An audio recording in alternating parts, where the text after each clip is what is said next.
video services. Court come to order. All rise. Thank you. Have a seat. Kevin. Hello, Judge. Case 2089, Brooks versus Manley. Thank you. You're welcome. Ms. Brooks, you are a realtor. Yes. And you also decided to go into the business of buying houses, fixing them up, and flipping them. That's correct, Your Honor. When did you decide to do that? I started my company in 2017. Was that just a real estate company, or was that the company that bought houses and renovated them and sold them? Which one? That was my company that I started for flipping houses. Do you have a partner in that business? No, it's just myself.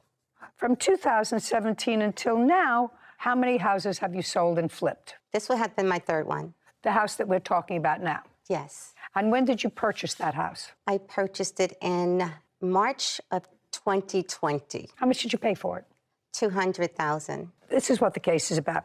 For that house, just that house, you commissioned Mr. Maney. Yes, ma'am, Your Honor. And you're a videographer. Yes, Your Honor, photographer and videographer. To video for the purposes of advertising the project from start to finish, what it looked like when you purchased it, and sort of ongoing throughout the process, taking video of what you did to change cosmetically the inside and or the outside of the house. And you had an agreed price with him, which you paid. How much was that? $1,919. And it is your claim that since Mr. Maney did not finish the project and did not take the end product of what the house looked like when it was finished, you acknowledge he did come at other times and took video of what the house looked like at the beginning and the middle. Is that correct? That's correct, Your Honor. But didn't do the video of the end, that you want your entire $1,919 back. Yes, Your Honor.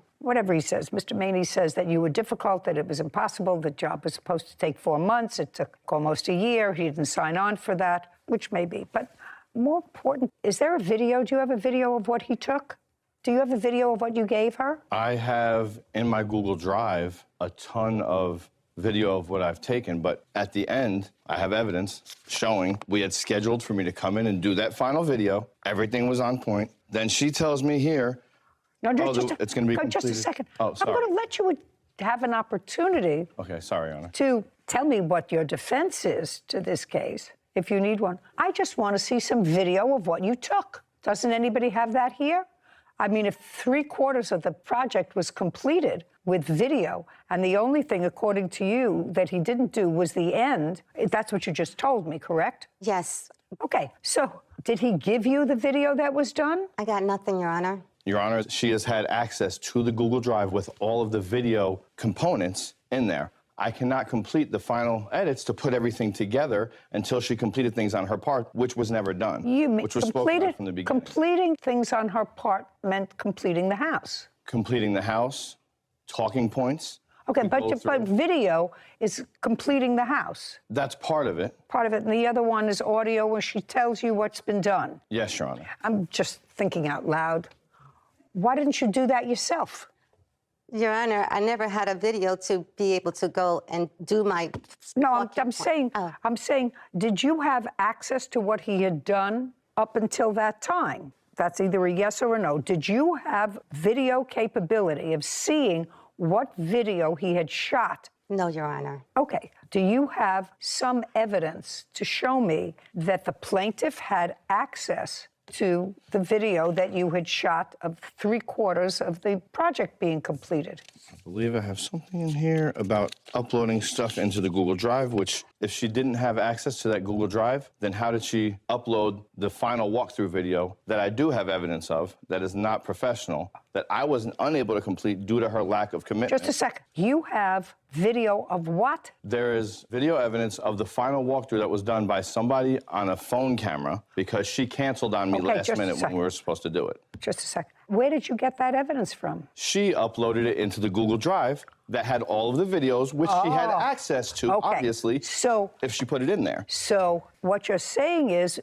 Miss Brooks added a video of a final walkthrough that was done by whom? My son. By her son. And she added that final walkthrough to the Google Drive, and therefore you were able to get it. And she tacked that on to the work that you did complete. Is that what you're telling me? All of the rest of the videos are in that same Google Where Drive. it's in the same Yes. Google Drive. Which she had access I to got the it. entire Now I'd like to see the video. A video appears on a monitor.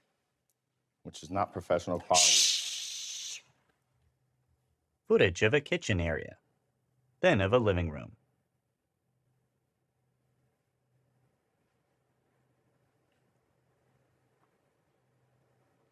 Judy turns to Rosa. What did you do with that, Miss Brooks? Your Honor, What did you do with it? nothing. Caption coming up. At first you told me you didn't have access, that you never saw them. Then they were available to you and your son to be able to look at them. You say you never looked at them. I actually find that unbelievable, Ms. Brooks. Honor. I find it unbelievable that you had them and you didn't look at them.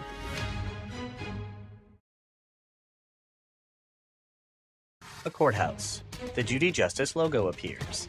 In the courtroom, Rosa and Garrett.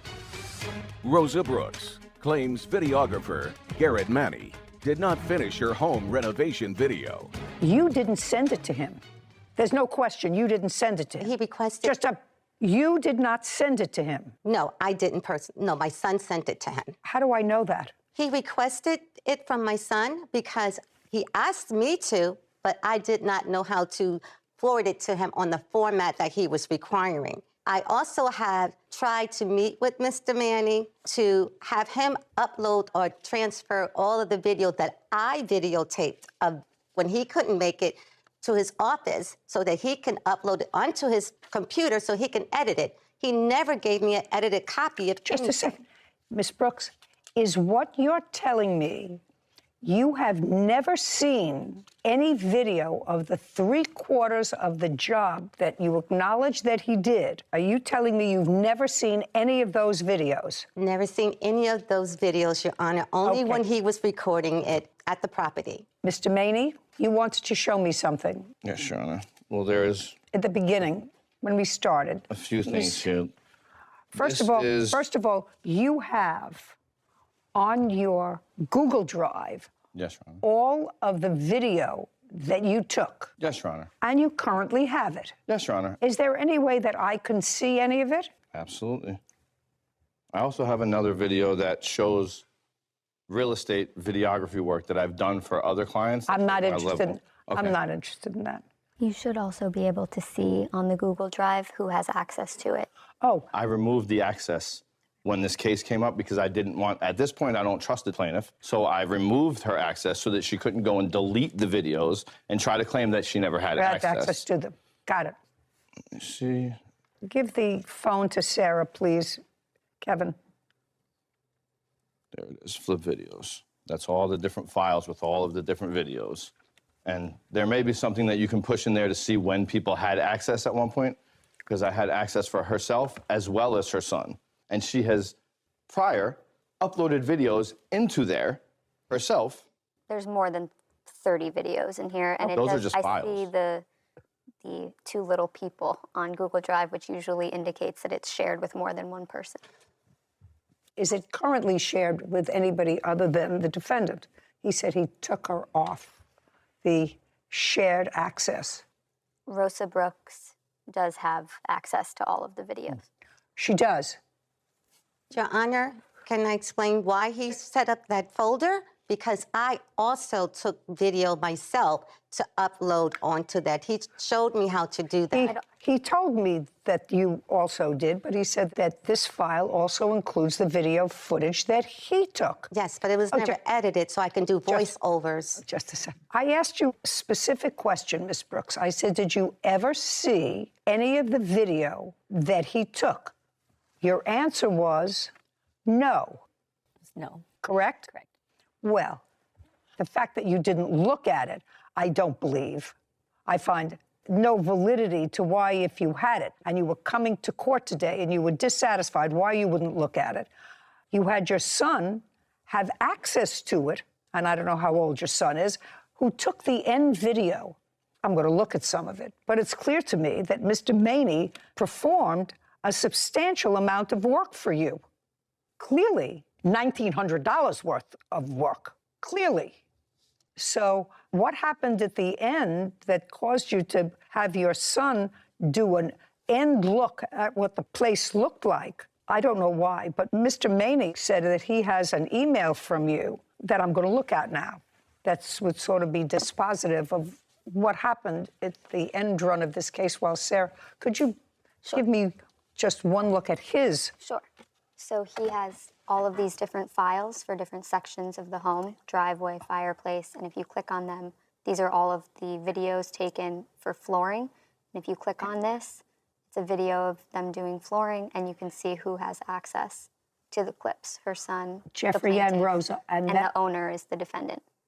Okay, got it. And there's probably over 50 videos in the file. So that you and your son had access to these videos over an extended period of time. The fact that you didn't look at it, that's not my problem. Your Honor, my son did that video late at the end, towards the end of What the... I'm telling you is you had access to these videos. Well, at first I you did. told me you didn't have access, that you never saw them. Then they were available to you and your son to be able to look at them. You say you never looked at them. I actually find that unbelievable, Your Ms. Brooks. Honor, I find it unbelievable that you had them and you didn't look at them. I didn't feel it was a need to look at them, Your Honor. I was anticipating going up to Mr. Manny's office, so once he edited, I could do the voiceovers on them. Okay. There was no real Ms. Brooks, purpose. I don't believe that you didn't look at them, madam. This was a $200,000 investment that you made, and this was a project. The first time that your business had done it, I don't believe that you didn't look at them. How much did you sell the house? That folder for me to How much did you put my videos into. How much did you? You're trying to talk over me. That's Your not Honor, happening. I'm not You trying- sold the house in what month and year? The house closed on January 2022. And what did you sell it for? $555,000. So you made $350,000. No, Your Honor, $270,000 went into the house renovation. Just a second. You sold it for $350,000 more than you paid for it. Your Honor, I use hard money, and there's lots of Just a fees. second. I know you're arguing with me. You bought it for $200,000. You sold it for $550,000. Yes. My math is not great, but that's a difference of $350,000. That's all I said to you. I said you bought it for $200,000, you sold it, and the difference between the purchase price and the sale price was $350,000. Yes, that's correct, Okay. Your Honor. Caption coming up. So even if you made in those few short months $150,000, you didn't do the physical labor on the house. You had workmen do the physical labor on I the did house. some of it, Your Honor. Well, you made a handsome profit. I want you to tell me what you think his work is worth.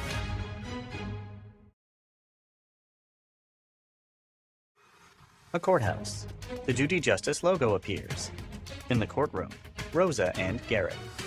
Rosa Brooks has accused videographer Garrett Manny of not completing her home renovation video. Now, you sold it in January of 2022. That's correct. That's when it closed. Yes. When did it go into contract? Early in the project, Your Honor, it was pretty much the third month after I purchased it. So I purchased it in March. It was under contract around July of 2020.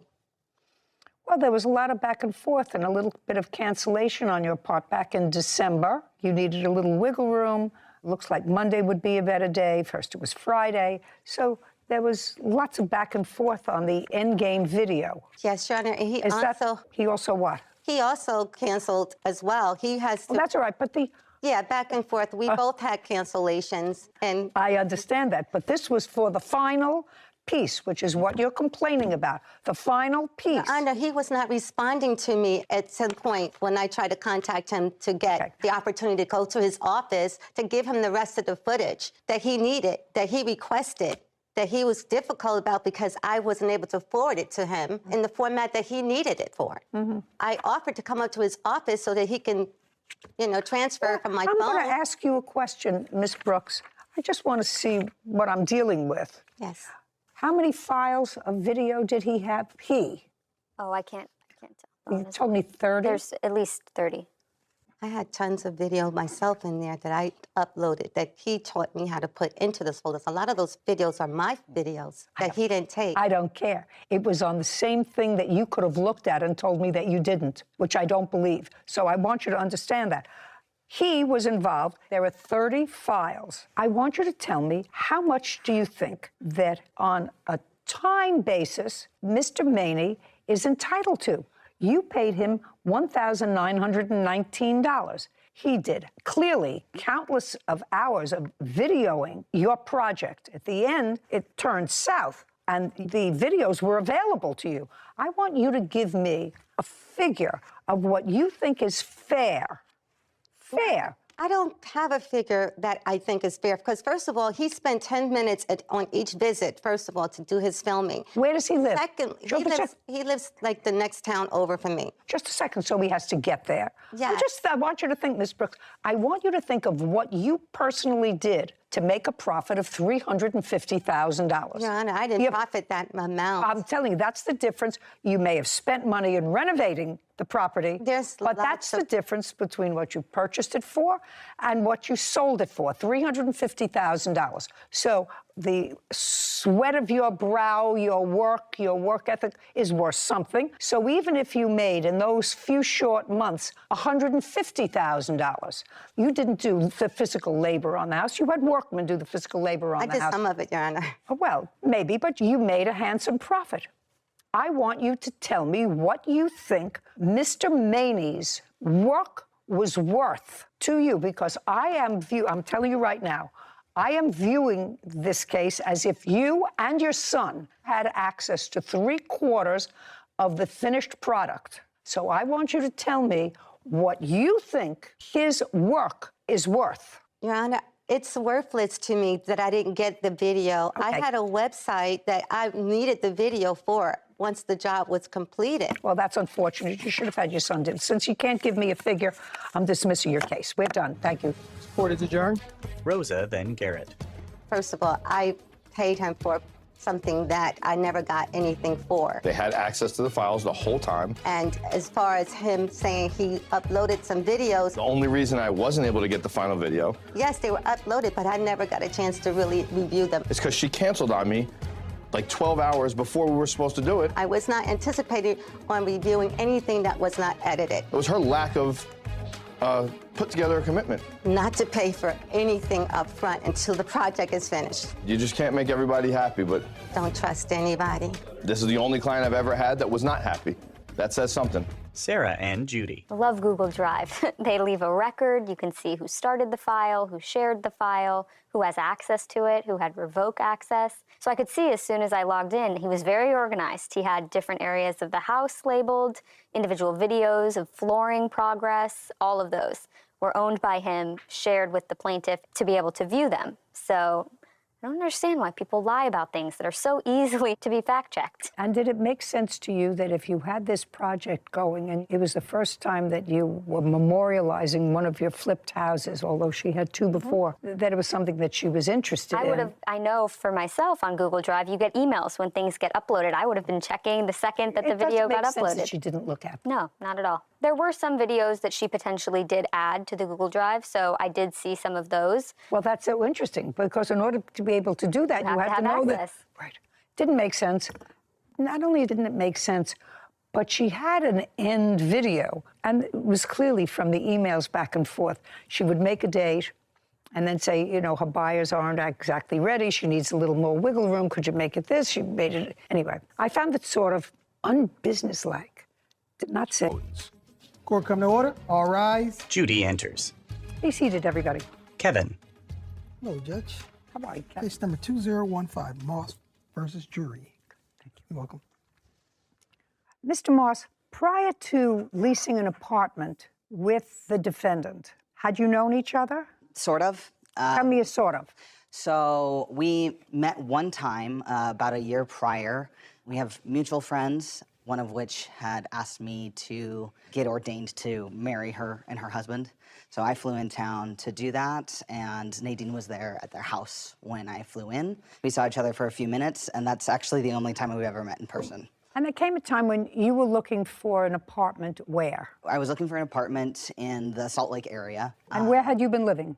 In Seattle. And where were you living, Miss Jury? In Salt Lake City. You were looking to move? Yes. So other than that one-time meeting when you were officiating at a mutual friend's wedding, you hadn't met before, but somebody suggested that you were looking for an apartment, you were looking for a new apartment, and perhaps you could rent an apartment together. Yes, that's Fair statement? in fact. Yes, Your Honor. And in what month and year did that happen? It would have been in October of 2020 that this arrangement sort of came to be like, hey, maybe you should see if Nadine... But you did, in fact, sign a lease together. Who found the apartment? Nadine did. You did. Prior to signing the lease, Mr. Moss, had you seen the apartment? No. No is the answer. Did you ever see the apartment other than videos or photographs of it? No, I never saw Prior the to apartment. signing the lease? Correct. Also correct. Correct. On what date was the lease signed? On the 7th of November of 2020. The rent on the apartment was how much? It was $585 a month each. $1,170, Your Honor. So $585 per month each. You both signed it on the same day. Did you move in? I did. On what date? November 8th. And you were still in Seattle. Correct. Did you ever move into the apartment? Never. Okay, and that is also correct. Correct. Because for whatever reason, you decided to stay in Seattle. Correct. Is that work-related or socially? Social. And then you contacted her and told her that you weren't intending to move in, Correct. but that you would continue to pay your half of the rent. Is that also correct? Correct, Your Honor. And you were making a direct deposit to the account to pay the rent, Yeah, it was an automatic payment from my account to the rental. to the rental office. Yes, to the rental office. Then you came to find that Miss Jury had stopped paying her portion of the rent. When did you stop making payments on your portion of the rent? In January. So you paid either full or partial for November because you moved in on the 8th, and you paid December's rent. Correct. And you stopped paying rent in January. Why? I lost my job in December of 2020. So I'm going to outline now what this case is about. Yes. Mr. Moss continued paying his half of the rent until you found a roommate. Correct. And you found a roommate when? I believe I found him in February, and he moved in the month of March and started paying his half of the rent. So you didn't pay rent January or February, Correct. 2 months, Correct. and you had no work. Correct. When you found out that the rent wasn't being paid, according to you, in order to not impact your credit, you spoke to her. She said, I don't have a job. You said, I can help you out. I'll send you money. Is that generally what happened? Then I'll get into That's generally what happened, but there is a little more detail to I'm it. going to let you get to the details. All right. And you want that money back. The money that you advanced her in her time of need, which was how much in total? The total is $3,360. She did at some point pay me $300 back, so the amount I am seeking is $3,060. Okay. Are those figures accurate? Yes. And he gave you that money, not because you were good friends, because you were a relative. He had met you one time. Right. And he had, in fact, said to you, I will continue to pay my rent, even though I know you from hole in the wall. I will continue because I signed this lease until you find someone to get me off the lease. That's correct, Your Honor. And your defense, it seems to me, to this action is that he was really trying to scam the government by depleting his bank account so he could collect food stamps or whatever. No. And as a result of that, because he wasn't being honest with the government, you shouldn't have to pay him back. I just want to know if that's what I'm reading correctly. There was never an agreement No. payback. That's a different story. I'm going to read this over because, you know, I'm getting elderly, and I may not have recalled exactly what you said in your answer. Judy looks down at a document. It doesn't say that here. It says several months later, it's after you found a new roommate, Emmett randomly reached out to me saying that I owed him money and demanded that I take out a personal loan to pay it. I refused. Emmett has some nerve. Not only did he break the lease, well, what difference does that make to you? He still was paying his half of the rent. So now you had a whole apartment by yourself and he was paying the rent, right? So why does he have some nerve? But he took advantage of me and used me to scam the system. So that's what I understand your defense is. It is. I have video evidence, Your Honor. Video of what? Of Emmett. Of Emmett what? Of Emmett explaining why he was trying to get on assistance and how he was like, it's fine for you to pay rent with this money because I'm trying to empty my bank account so that I can get on food stamps. It is true. Okay, just a second. Just a second. Let's say that's true. He's going. I'm just trying to. Shh. Caption. Coming up. I furnished the down payment for the car. Okay, so you bought 2 cars. No, just one. I personally didn't have a vehicle at the time. Oh, you know, I'm not believing you, sir. I'm really not buying this whole story.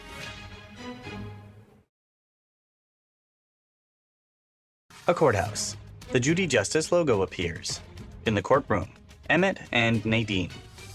Emmett Moss claims his former friend, Nadine Drury, owes for unpaid loans. Nadine says Emmett broke the lease they were both on. I'm just trying to get your mindset. I hate people who scam the system. But you got this money from him. And your defense is that he was trying to scam somebody else, so you shouldn't really have to pay him back, even though it was his money. It was his money. It was his money that he took out of his bank and gave to you. Right. For no reason. That I never agreed to pay back for a lease that he was legally on. He's responsible for that rent money no matter what. You mean so you get to live there free? No, Well, no. just a second. So you get to live there free. If he paid for it for the months that you didn't, you got to live there free. He wasn't even living there. It's not as if he was living there and you didn't get to live there free. You lived there alone. And he was paying the rent. Yes. Well, why do you think you're not responsible for that once you get back on your feet? We never talked about a repayment. No. That's not. Yeah, okay. Now, We definitely talked about repayment. Now, I want you to explain to me and be very careful because, I've been in this system a very long time. So I know about social services and I know about the system and I know about welfare and I know about food stamps. I know all about that. So you contact her. Yes. And she tells you she lost her job. Yes. Let's pick it up from there. Okay. So I found out through the payment portal that she hadn't paid rent. Yeah, we're past that. Okay. We're I past contacted that. her about that. Well, there was. Don't look up. Apologies. I sent her money that night. No. You contacted the portal, and then you had to have had a conversation with her. Right. If you tell the truth, you don't have to have a good memory. Let's start with you contacted the portal, and you found out she hadn't been paying her rent. That was in January. Correct. January the 2nd. And January, she hadn't paid rent, and you called her, and she said to you... She said to me that she didn't have money to pay, which I was aware of because she had previously told me that she I was aware that she had lost her job. Just a second. How did you become aware that she had lost her job? Because we were friendly with each other. We were talking several times a week via Facebook Messenger. Okay, fine. You knew that she lost her job. Yes. And I assume you knew if she lost her job and you were speaking several times a week. Let's be very careful. This isn't just calling the pay portal and finding out that this stranger who you met once wasn't paying her rent. You were speaking and you knew that she had fallen on difficult times. And? I did. I didn't... Don't go up here. Right here. I didn't that she wasn't going to pay rent on time. No, just a second. You didn't know what? On the 2nd was when I found out that the rent hadn't been paid. On the 2nd of January. 2nd of January. Just look at me. On the 2nd of January, you found out the rent hadn't been paid. What did you do? So I called Nadine to ask about it, and she told me that she didn't have the money. And so I said, okay, I have these extra funds because I, at the time, was also unemployed. I had been taking payments, unemployment payments, and then the COVID payments. And what? The extra payments for COVID on top of unemployment, because this was 2020. Welcome to Inflation 101. Right. So all of my payments had been late and had come in a lump sum. So that is why I had extra So your money. unemployment and your COVID funds came in one lump sum. Correct. And I want you to think very, very carefully. And you're living where, sir? Seattle. With whom? At the time, I was seeking a roommate. No. Where were you living? So I was living in Seattle. In Seattle with whom? No one. By yourself? Yes. Technically, someone was paying rent because they had moved out. You're looking up at the sky. Sorry. Don't look up at the sky. So somebody had moved out of their apartment. Yeah. Which had been prepaid in rent. Yes. So you were living there rent-free. No. This was my apartment that I'd lived in for 3 years. And someone else had moved in and then moved out. And they broke the lease, not me. They broke the lease, but they paid the rent. Correct. They paid their half. I was still paying my half of rent. I never defaulted on my rental payments in Seattle ever. And they were still paying theirs. Yes, so we were both each paying our respective parts of the rent. And I was paying rent in Utah. And you were paying rent where the defendant was living. Okay. So I want you to think very carefully. When you got your unemployment and your extra COVID money in a lump sum, how much did you get? What? No, don't look over there. You know exactly how much you got. Yeah, You don't have to think about it. Just give me a number. $10,000. Well, that should last you for a little bit. And you got $10,000 on what date? I don't remember. Month. It would have been in November. Okay, so now she's run out of funds, and you say to her, go ahead. By the time we get to January, I do not have $10,000. I have much less because of other circumstances. Like what? Like needing to purchase a car for the girlfriend that I stayed in town. A car? Yes. What else? Rental payments. That's it. Nothing. You bought your girlfriend a car. I did. Her car that she had was a beater, and I it don't was care. unsafe. I don't care. What about your car? I did use a down. I furnished the down payment for the car. Okay, so you bought 2 cars. No, just one. I didn't have a vehicle at the time. Oh, I'm not believing you, sir. I'm really not buying this whole story. You're living by yourself with a roommate. The roommate moves out. Your girlfriend had a terrible car. You don't live with the girlfriend. Don't. But you bought her a girlfriend car. You didn't have a car, but you bought her a car. I had. If we need to back it up, I had given up my car in a bankruptcy earlier in the year because of. In whose bankruptcy? My bankruptcy. Your bankruptcy. That is why I didn't have It's getting better all the time. Okie dokie. It was an interesting year. That doesn't mean you don't owe money. It just means I have to know the characters that I'm dealing with. I understand, Your Honor. Okay. Caption coming up. While you were going to the program, which you said it was in person, were you getting any government assistance that was connected to this trade school? Ay. That's either a yes or a no.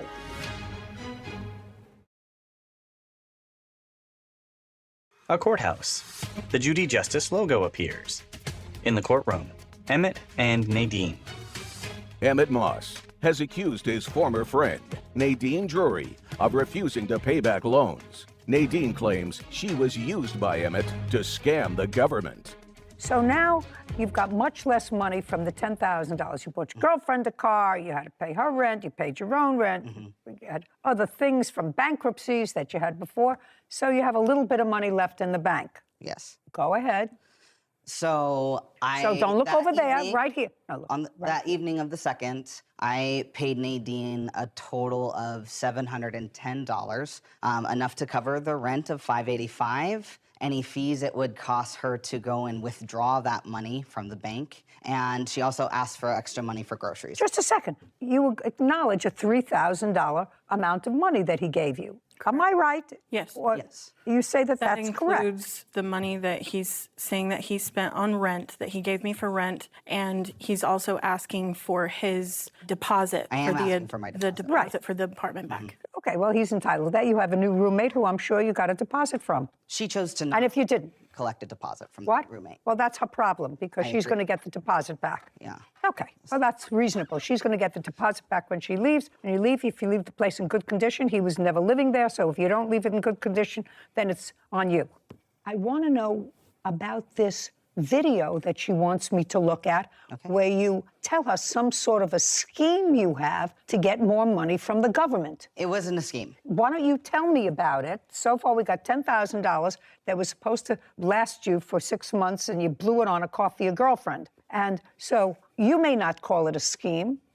I want you to tell me why you had to have a zero bank account. I didn't have to have Not- a zero bank account. A more limited access to money. What were you applying for, sir? So what Not so up here, so here. Okay. I was applying for a program to go into the trades. So it was like a work study program, like electrician, plumber, that sort of thing. And again, I didn't have a job, and unemployment had completely stopped. And as far How as many years did you collect unemployment? it was less than 1 year. How many years had you worked? How many years have I worked? Yeah. I've been working since I was 16. So Well, it's I'm been surprised 14. the unemployment totally ran out because they kept extending unemployment. People were on unemployment for years during COVID. When they cut me off December of 2020, they did not reestablish my claim. I kept applying and it was denied. So I don't know why, but it was. What kind of work do you do now? I work for customer service. Okay. And the trade school that you wanted to go to was to prepare you for what? To be an electrician was what I wanted to do. An electrician? Yes. And was this an online program? No, this was in person. Where?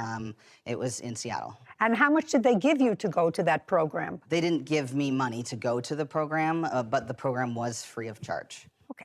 So the government paid the tuition? I believe that Well, somebody pays the tuition, sir. Yeah. So the government pays the tuition. And while you were going to the program, which you said it was in person, how were you supporting yourself? So Were you getting any government assistance that was connected to this trade school? Ay. That's either a yes or a no. Yes, Yes. I applied for food stamps and got food stamps. That is what I got. So you applied for some sort of assistance while you were going to this trade school, which you're not practicing now, then you're not an electrician. That is correct. And in order to apply for food stamps, you have to have a certain amount of money is the maximum you can have in your bank. That is correct. Okay. So that's the fraud you're talking about. That's why he gave you the money. Yes, ma'am. Okay. I mean, Just a second. I also gave her the money because she was going to need the money for rent. Like, it was one of those situations where it was mutually beneficial for me to give her the money, but it wasn't. You're looking up a at the sky. scamming. I understand what happened. So I wasn't going to have any way to support myself. I needed something to the $2,000 was going to cover the rent for my place and my place in Seattle and my place in Utah, and then I wasn't going to have anything left. I understand that it became mutually beneficial for you to advance her the money so that your bank account would have less in it so that you could receive assistance and also get free tuition at a trade school that you didn't use. My intention was to use it, and I changed my decision later. Do you think the trade school charged the government once you enrolled in it? Yes. Yes, of course they did. And do you know how much the tuition was in the trade school? Yes, you have to know. No, it was free to you, but it wasn't free to the government. Right, the government pays. $1,500 was what I was made to understand. Baloney. You people really somehow deserve each other, but you owe him $3,000. Madam, judgment for the plaintiff. We're done. This court is adjourned. I'm a little bit shocked to be made out as a government scammer. I mean, I lost my job and I wasn't able, and he bailed on the lease that he signed. Because that wasn't ever my intentions. I mean, I was alone. I had lost my job. I just didn't have any support. Definitely careful about getting money from the government. Just glad it's done. Glad I don't ever have to see him again. Haven't had to do that since this whole situation, and I intend to keep it that way. Sarah and Judy. You know, it's so unfortunate because that plaintiff looked like an intelligent enough man, able-bodied, seemingly, and he spent a lot of time, effort, brain power in Son Christopher Espinoza for damages resulting from a car crash. Court come to order. All rise. Have a seat, please. Kevin approaches. Case 2054, Cardozo versus Jimenez Espinosa. Thank you. You're welcome. Ms. Cardozo, it is your claim that the defendants are responsible for an automobile accident. Yes. That both totaled your car and injured you and your child. Yes, Your Honor. When did this accident happen? What date? On May 6th, Friday, 2022. What time of the day? It was around 7:10, 7:20 a.m. Where were you going? I was going to drop off my son to his babysitter Then where were you going? at work. Is that your regular route? Yeah. Your last name is? Espinoza, How old are you? 17. You were driving that morning? Yeah. Yeah is not an answer. Yes. Yes is an answer. Who was in the car with you? My little sister, How old is she? 11. Do you have a driver's license? Now I do, yeah. Did you, on May 6th, have a driver's license? No. I assume you were taking your sister to school, Yes. and then you were taking yourself to school. Yes. This was in May. How long had you been driving your sister to school? 6 months. Where was your mother? At work. Did you drop her off at work first? No. How does she get to work? Her own car. Who owns the car that you were driving? My mom. So your mom has two cars. Yes. What other adults live in your house? Just my mom. Your mother, Yes. your sister, Yeah. And you? Yeah. When was the car purchased that you were driving with your sister? It was a gift. Who was it a gift to? Me. Whose name is it in? My mom's. When did you get it? Month and year. Don't speak to him. When did you get it? January. January of 2022. Yes. So that's why you had been driving your sister for 6 months. Yes. The car is in your name? Yes, Your Honor. You know that he has no right to drive a car. He had a driver's permit. I don't care if he had a permit. You know he has no right to drive a car with a minor in the car. Well, he took some classes, and we were told by the instructor. No, don't tell me what you were told by the instructor, madam. Your insurance company disclaimed on this if you had insurance because he's not allowed to drive a car. Is that correct? Yes. What insurance carrier do you have on your car? AAA. Who insures the car that he was driving? AAA. On your name? Yes. When he had this accident, the insurance company, AAA, disclaimed on the accident because he was driving the car. Yes. Did they drop you from your policy? Did they drop your policy? No. Did they raise your rates? No, because I was changing insurance at that time when the accident happened. So you had no insurance? We had insurance. Just look at me. On the 6th of May, do you have proof that there was insurance on the car that he was driving? Yes, Your Honor. What carrier? AAA. And when did you change carriers? It was May 5th, but it wasn't going to be effected until the following week. So you had no insurance? I hadn't called AAA to let them know that I was changing insurance at that time. Again, I don't believe. I was changing. Just a second. You have to understand, madam, that to make your life more comfortable so that you could go to work and your little girl could get to school, you let an unlicensed driver drive a car. You have to understand that because he could have killed her and the child. It's outrageous that you let your 17-year-old who didn't have a license drive your 11-year-old daughter, put him in a place where they were in harm's way. You're just very lucky that both of them weren't hurt. Do you understand that? Yes, ma'am. All right. If you think I'm being harsh, sir, I watched you when you walked in. You thought this whole thing was a joke. You came in smiling. It's not a smiling thing. You did the wrong thing, and if you start doing the wrong thing when you're 17 years old, when you're 27 years old, your mother will come visit you someplace where you don't want to be. Do you understand? I smile when I'm nervous. Excuse me? I smile when I'm nervous. You smile when you're nervous. Yeah. Well, your mother smiles when she's nervous, too, because she was smiling, too. Yeah. When you walked in here. What, you're not smiling now. You mean you're not nervous now? You're not smiling now. Now you're not nervous. Now I would be nervous. If I were you, I would be nervous. See what I mean? Yeah. Tell me what happened 7:30 in the morning on the 6th of May, which was a school day and a work day. Okay, yes, Your Honor. So I was driving straight like normal on East, on Pleasant Valley. And as I was going on a green light into my intersection. Do you have a photograph? Do you have any? Yes. I'd like to see it. And May 6th was a Friday, just so you know. May 6th was a Friday. Yeah. Thanks. Paulina hands photos to Kevin, who brings them to Judy. She examines images of a child's bruised shoulder and contused arm, then of a damaged red car. Your car is the red car? Yes, Your Honor. This doesn't tell me anything, actually. It just shows your car totally destroyed. Do you have a police report? Yes, Your Honor. I'd like to see a police report. Yeah. And I'll put it so she can kind of see my car, his car. Paulina hands a document to Kevin, who brings it to Judy. She reviews it. This is the diagram that the police prepared. Yes, Your Honor. So you were going straight? Yes, Your Honor. And he was making a left turn? Yes, Your Honor. And you were through the intersection? Yes. Looks as if you were through the intersection. About to be. It was like in the middle of the intersection. What kind of citations were you issued, sir? Just without a license. What? Without a license. Okay. I'm just letting you know, Ms. Jimenez, the plaintiff had visible injuries that the police noted. Do you understand that? Yes. The airbags went off? All of them, Your Honor. Other than the marks that you had on you as a result of the seatbelts and the airbags going off, did you have any other injuries? So that was actually my son. That was your son? Yeah, that was my son because of the seatbelts.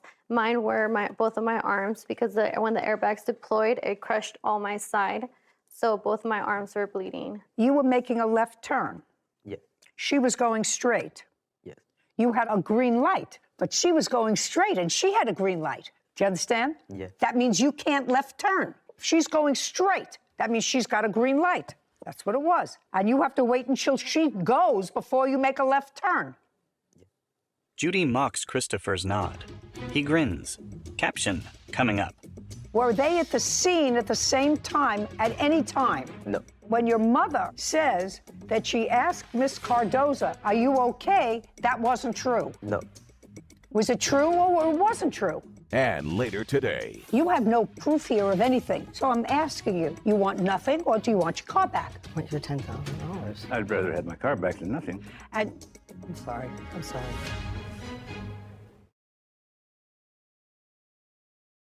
A courthouse. The Judy Justice logo appears. In the courtroom, Paulina, Norma, and Christopher. Paulina Cardozo claims Norma Jimenez and her 17-year-old son, Christopher Espinoza, owe for damages resulting from a car crash. okay. Now, when you got there, you started to yell at her. You want to tell me why? You want to tell me why you were yelling at her? I didn't even yell at her. I got to the place, and then there was somebody waiting for me and told me that she had just hit them, like the person that there was a You witness. can't tell me. Yeah. There was somebody that saw He hit her. well, there was somebody that saw the accident, but that person unfortunately couldn't be here. Okay. But I'm asking you why you were yelling at her. Did you have a conversation with her? I never had a conversation with her. I just asked her, "Are you okay?" And then she said, "They're taking my son to the hospital." That's all she said. And when I got there, the firefighter told me. No, don't tell me what anybody Okay. told you, madam. Don't tell me what anybody told you. You called your mother? Yes. You used your cell phone. No. How did you call her? My sister. You used your sister's. Yes. And she came right over. Yes. Miss Cardoza was there when your mother got there. Yes. Or Do you want to answer me? Did your mother and Miss Cardoza, were they at the scene at the same time at any time No. before she was taken to the hospital? No. When your mother says that she asked Miss Cardoza, are you okay? That wasn't true. No. Was it true or it wasn't true? It was true. It was true, so that well, how did she communicate with Miss Cardoza if she didn't ask her, if she wasn't there? I'm going to ask you again. Was your mother at the scene when Miss Cardoza was also at the scene? Yes. And did you tell your mother that the accident was Miss Cardoza's fault? No. What did you tell your mother? That we got in a car accident. She didn't ask you what happened? Come on. Yes. Come on. Your mother asked you what happened. Yeah. And what did you tell her? What happened? Well, let me hear what you told your mother happened. I was going in East Pleasant Valley Road. I put my left turn signal to go to the left turn lane. You were in the left turn lane. Yes. And? I waited to turn and turn. And? I was there and she swerved in and hit me. She what? She swerved in and hit me. She swerved and hit you while you were making a left turn. She Yes. swerved into you. That's what you told your mother? Yes. Yeah. Judgment for the plaintiff in the amount of $10,000. We're finished. This court is adjourned. Outside the courtroom, Paulina, then Norma. I feel like she was very fair. To my understanding, what they have told me is like he was allowed to drive, It's been a hardship for us. and that's why I let him drive. I was scared. I didn't know if he had broken something or something worse. I only asked her, "Are you guys okay? Like, what happened?" Somebody told me that it was you that hit them. Till this day, it's haunting. My son doesn't like to get in the car anymore, so it's straining. He wasn't even cited for the accident. He was cited for not having a license. I think she thought it was my fault, and I feel like she still thinks it's my fault, but it was not my fault. She was the one that hit him. You need to have insurance, and you need to know how to drive. I'm glad it's over. Judy and Sarah. This is a public service announcement to the governor of the state of California. Do everybody a favor. Propose legislation that mandates that if you drive without a license as an underage driver and you're caught and or have an accident, you are ineligible to get a driver's license until you're 25 years old. That would probably be a deterrent for some people. Something is wrong with the system. Those are my words for the day. Case number 2061, Laura versus Burke. All parties, please step forward. Michael Lara is suing car seller Donald Burke for a vintage car title. Mr. Lara, Yes, Your Honor. you had a truck, Yes. and that truck was a 2007 Yes, Your Honor. Nissan Frontier. Correct. When did you purchase it? I purchased it in 2019 From whom? from a private owner. I don't have his name, but I purchased it over on an auto app. So you found it online. Yeah. So it's still online. How much did you pay for the car in 2019? In 2010, I paid $10,000. I don't believe that. Let's try it one more time, Mr. Lara. Exactly how much did you pay for the car in 2019? $10,000, Your Honor. Show me a bill of sale. I don't have that bill of sale from back then. Okay. I have only the title that I had. Okay. Let's assume for the moment that that's almost accurate because the truck is now worth somewhere between $8,000 and $9,000. So that would be a depreciation. So now it's worth $8,000. Okay. You decided to sell it. Correct. To trade it? And you put an ad online to sell it? Yes, I did. You, Mr. Burke, had a 1947 classic Chrysler sedan. Yes. When did you get that? Beginning of the year, Beginning of 20. 22. And where did you get it from? A car dealer had it for sale. Car dealer where? Montclair, California. You remember the name of the car dealer? No, ma'am, I don't. But it was the beginning of 2022. Yes. And was it an ad online? No, I was driving by and saw the car. I kind of liked the way it looked. How much did you pay for it? $12,500. Do you have a bill of sale? No. That was just this year. Why don't you have a bill of sale? I have the registration and title. I don't need the registration and title. I need a bill of sale. I don't have one. Difference when you buy it from a private party. But if you buy, do you have, it was the beginning of January. How did you pay for the car? Cash. Cash. Do you have a withdrawal from your bank of $12,500 to show me? No, I don't. Well, how do you expect me to decide this case? You have a claim, you have a counterclaim. Nobody has any proof. How do you expect me to decide? Each of you is suing the other for $10,000 without any proof of anything. How do you expect me to decide that? Correct, Your Honor. You got it? Yeah, I got it. You got it? Yes. Caption coming up. You have the title. You have the keys. You have the truck. Understand this. Neither one of you are leaving here with a penny. Do you understand? Yes, Your Honor. Do you understand? No, I don't. Judy shrugs. A courthouse. The Judy Justice logo appears. In the courtroom, Michael and Donald. Michael Lara claims car seller Donald Burke owes him the title to a vintage car. Donald is countersuing, claiming Michael broke their agreement. Okay. Do you have a car now? Yes, I have a 2001 GMC truck. No. You have his car. Oh, yes, I have his car. Yes. You Your Honor. have his car. Yes. And you have his truck. Yes. Judy shrugs. What do you want me to do? I wasn't the one that started this. Okay, Your Honor. He doesn't have the title. Well, he never produced the money that he was supposed to produce. I have his title to his vehicle.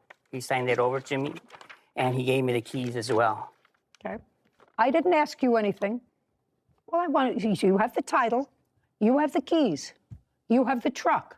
Correct, Your Honor. My question to you is you have the title to his car. He paid, let's assume he's correct, that he paid $12,500 for the car in the beginning of 2022. That car, which is a classic car, is now for sale, because I looked it up, I don't remember the numbers, for? Between $18,000 and $60,000 on the high end of what I've seen. Okay, so it's worth considerably more than what you paid for it. Roughly $10,000 more than what you paid for it, right? That's correct, Your Honor. You don't know him, do you? No, I don't, Your Honor. There would be no reason why he would make you a gift. Is that right? That's correct. And you have the title for that car. Yes. Because you say, according to you, that he didn't fulfill his promise, Correct. his contract, to pay you an additional amount for it. Now, you say he agreed to pay you an additional $10,000 for it. Yes. I don't know that because none of it's in writing. Anybody have any proof of that? No, Your Honor. No. No. Good. And you want your car back. I would just, You want your car. Well, I'm not giving you $10,000. I want you to just understand that. Yes. Because you have no proof here of anything that satisfies me. So I'm asking you, you want nothing or do you want your car back? What's your $10,000? I'd rather have my car back than nothing. You'd rather than have your car back. And I'm sorry. I'm sorry. you have the car. Yes, I do, Your Honor. And you put in some money in the truck. Yes, the catalytic converters were bad. How much money did you put into the truck? $2,165. Okay. And you have proof of that. Yeah. Where?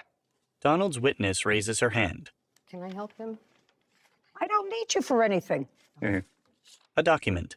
And it still needs another $2,165 for the other side. And you have the title to the car, is that right? Yes. Now, do you want nothing or do you want your truck back, even though he added money to it? Do you want nothing or do you want your truck back? That's my question to you. You want nothing or you want your truck back? My truck. Great. And you want your car back? Yes.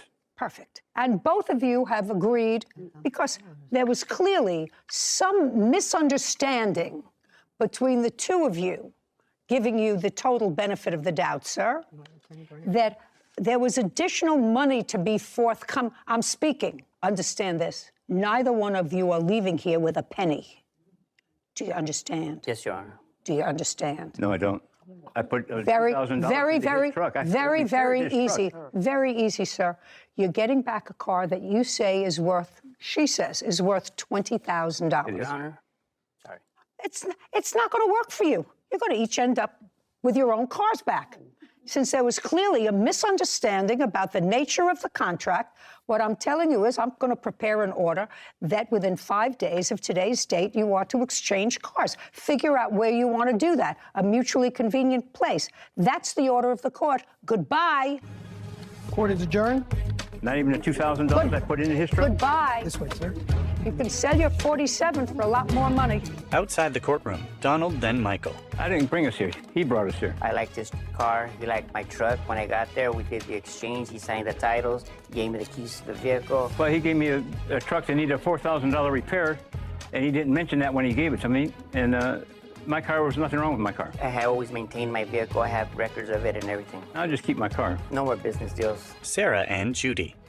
So I really agree with you that there was no meeting of the minds, because the defendant thought that the plaintiff was going to pay him an additional $10,000 for the 1947 Chrysler, and no one had any proof of anything. So it's really hard to come to court with zero proof on either side. So I think your ruling to leave them how they were found prior to any what they believed to be a contract was the right decision, because I'm so glad you felt that way. well, I mean, I was thinking to myself, looking over the papers, what's she going to do with this one? You know, it's hard because with no proof and a he said, she said verbal agreements with tangible items like vehicles, I probably would have done the same thing. I don't know what to make of this. I have nothing to look at, nothing to rely on. And Cynthia Booth and her fiancé, Dwayne Burnley, for posting damaging reviews. Court come to order. All rise. Seat, please. Kevin approaches the bench. Hello, Judge. How are you, Case Kevin? 2079, Frazee versus Burley Booth. Thank you. You're welcome. Mr. Fraser, you are an electrician by trade. Correct. And how long have you been in that business, sir? Since 1986 as a license and 1978 as an electrician. Now, maybe a decade ago, you're going to give me the exact year, month and year. You were called to do a job for this lady. Your last name is? Booth. Miss Booth. And you did an electrical job for her. We'll go into it more fully in a minute. When you were doing that job, you brought in a helper.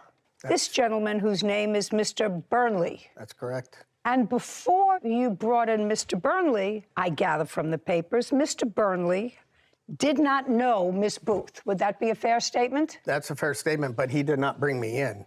I was actually just driving down the street, and I'm new to the mountain, and I drove by and saw Mr. Frazee there, and I was... Listen, this is not Gone with the Wind. This is not War and Peace. I asked you a simple question. Before you were brought in on the job, you didn't know Miss Booth. That's correct. Right. And that was about 10 years ago. Correct. Since that time, since you were brought in on the job, you and Miss Booth have gotten to know each other a lot better. Correct. And I assume that by a lot better that the two of you live together. Correct. And you've been living together for how long? Since November.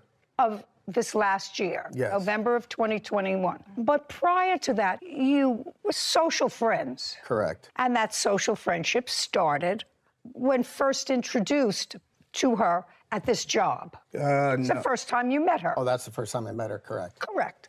This is your problem, and this is the nature of your lawsuit. You allege that you did a job for Miss Booth almost a decade ago, and you came to ascertain that Miss Booth and/or Mr. Burnley had written some negative reviews about your company, currently wrote negative reviews about your company based on work that you did 10 years ago. Yes. That's your complaint. And you asked them to take them down. First they did, then they didn't. You found other ones posted in different areas. Now, Mr. Burnley, are you a working man, sir? Yes. What kind of work do you do? I'm an electrical contractor in Big Okay. Now, at the time that you first met Mr. Frazee, did you have your own company? Yes. You had your own company. Yes. In what year did you do Miss Booth's job? I did it on April 30th, 2013, Your Honor. That's not correct. That's not correct. Shh. Month and year, you say you did the job. The job was done on May 9th of what? 2013. Okay, so we're off by a month. Is that right? I don't care. You were talking about 9 years ago. Correct. Now, tell me something about the job. What was the nature of the electrical job that you were doing? An older home needs to have at least a minimum of a 100 amp service. Ms. Booth's home had a 70 amp service at the time. She was purchasing it, and that came up on the inspection report to replace that, which I was engaged to do. So far, correct? No. Well, now I'll have your version. Did you have to upgrade the electric? I had to upgrade due to a homeowner's insurance. Okay, That's the what they required. What's the difference in what he said? He said that you had to have your electricity upgraded, and it came up in the inspection report. It did not come in an inspection report. Well, then how did they find out? I was found out honest about with it? my policy.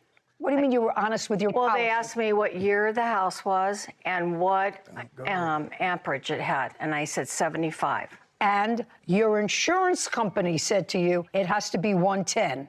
100. Oh, 100. Yes. Before you could move into the house, for one reason or another, you had to upgrade the electric. Correct. Okay, and you hired Mr. Frazee to do that. Yes, they were my friends. I don't care whether he was your friend or not. If he was your friend and he was a vet, you wouldn't have hired him to do your electrical work. Of course He was not. your friend and he was an electrical contractor. Right, correct. And when he came to your house to look at the job, did he come alone or with a helper? Alone. Once you change the ampage in a house, do you have to get somebody from either the county or the city where you live to sign off on it? That's either a yes or a no. Yes. And once Mr. Frazee did that, modified the ampage, did you have an inspection? Yes, Your Honor. Do you have that inspection? Yes. I'd like to take a look at it. And the job was not... I didn't ask you anything. That also includes Mr. Burnley's inspection. Just a second. I'm sorry. Don't volunteer. I'm old. I get confused. I try to keep these things very linear, so even I understand them. Judy reviews a document. This is the inspection sign-off on the work that you did in 2013. Have you seen it? Yes, of course you have. No. Well, show it to them. You do remember that you had to have an inspection afterwards. Of course. Ms. Booth. Of course. Okay, it's just common sense. If you didn't have the work done and you said to your insurance company, I had the work done, the insurance company would say to you, show me proof that you had the work done, otherwise we're not giving you insurance. Correct. So you know you had an inspection after he completed the work. It wasn't after the work. The work was never... Shh. I didn't ask you anything. Okay. But I will answer for you. She wasn't... You can. Okay. You can. So the insurance company accepted your word that the work was done? Yes.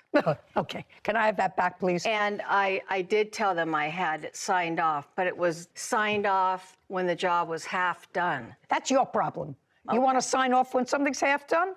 Fine. I wouldn't sign off when my hair was half dry. Caption coming up.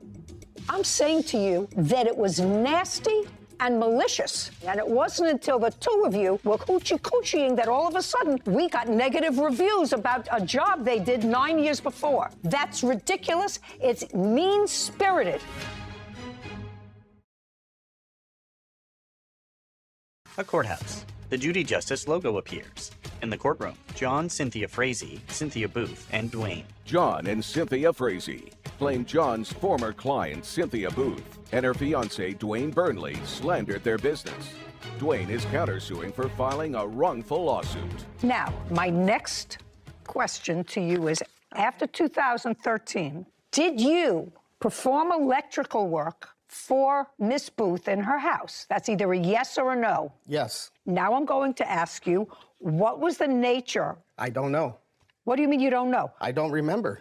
You mean, just a second, you remember the work that you did when Mr. Frazee was there in 2013, when you were with him, but you don't remember the nature of the work that you did for your girlfriend in 2018? I'm pretty sure it was a panel upgrade. Just a second. I want you to think. What kind of work did you do for Miss Booth in 2018? It must have been the panel upgrade that I did at her house. I changed the 100 amp out to a 200. Look at me. Because that would be... Look at me. I'm sorry. So you changed the 100 amp. Shh. This is not my strong suit, and I have to tell you something. Of the 100 million people who are watching this, they're going out to get a cup of coffee right now. You changed the 100 amp that he had done in 2013 to a 200 amp. You upgraded it in 2018. And put a surge protection system And a in her surge house. protection. Yeah, now I do recall. Great. When was the first negative review that you can show me written about your company? Now we got what's going on. Now I have it Your clear. Honor. Do you have it clear? I think a little bit more fuzzy than you, but clear enough. Do you have it clear? I have it clear now. You have it clear? Well, just to make it crystal clear, Mr. Frazee did work at Miss Booth's home in 2013. It was electrical work. It was electrical work performed by him with the help of Mr. Burnley, because in order to get a homeowner's policy on her new house, she had to upgrade to satisfy, according to you, only insurance. Correct. That's what you say, from 70 to 100 amps. Yes. Look, this whole little thing at my age, I'm learning. Now, evidently, they liked what they saw in 2013, and that materialized into a romance. Good for you. And in 2018, I assume he was living there? No. When did he move in? November of... November. November of last year. Yes. Okay. But you were dating in 2018? Yes. Yes. In 2018, Mr. Burnley, not with the help of the plaintiff, replaced and upgraded the 100 amp to 200 amp, which is much better because I know that I have 200. That's, you have to plug things in. It's 110, 220, right? Yeah. 110, 220. And he put in a surge protector. Now, even I know what a surge protector is.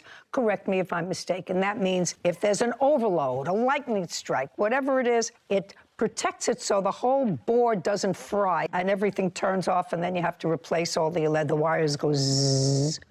Am I right? Right. So he upgraded the system and touched of necessity what Mr. Frazee did in 2013. No question, had to do that. Now I'd like to see the negative reviews and when they started.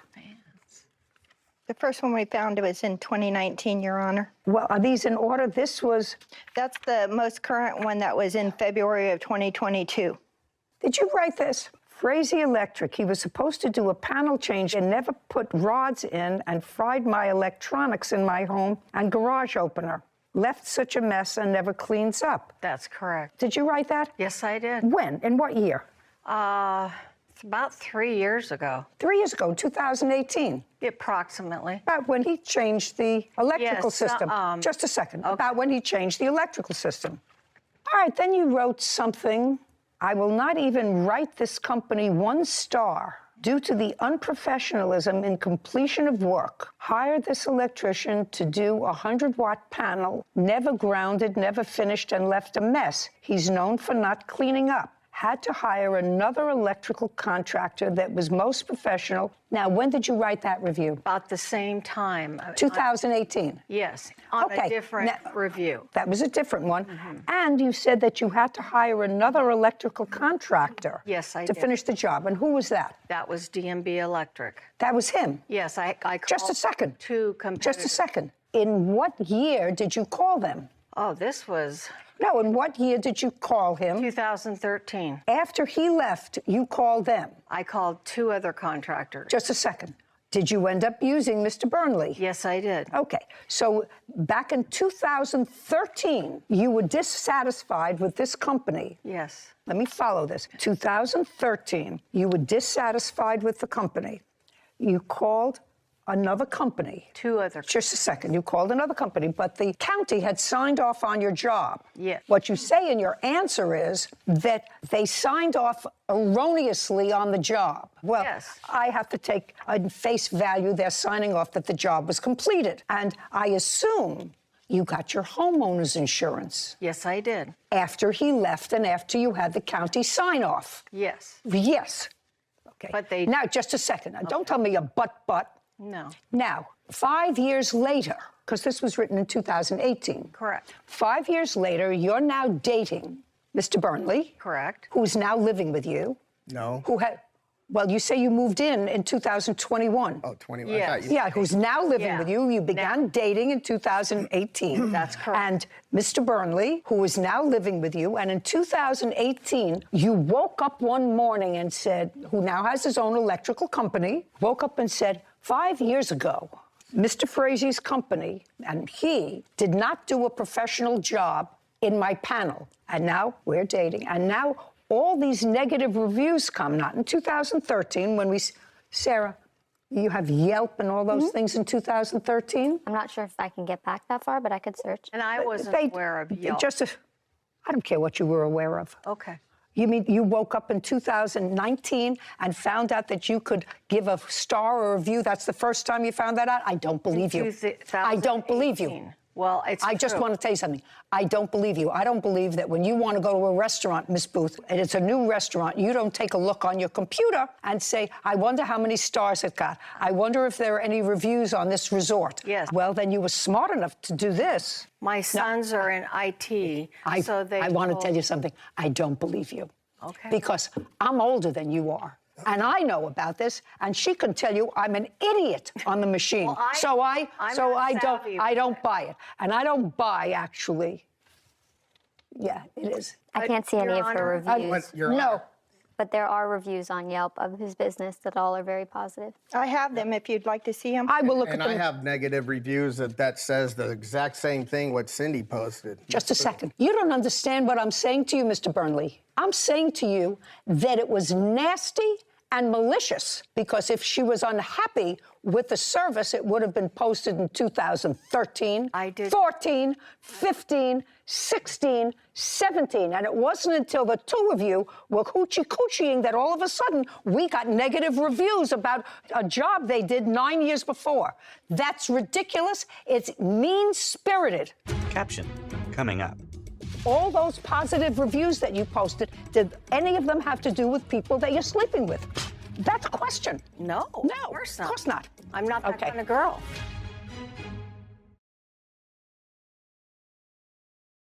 A courthouse. The Judy Justice logo appears. In the courtroom, John and Cynthia Frazee, Cynthia Booth, and Dwayne.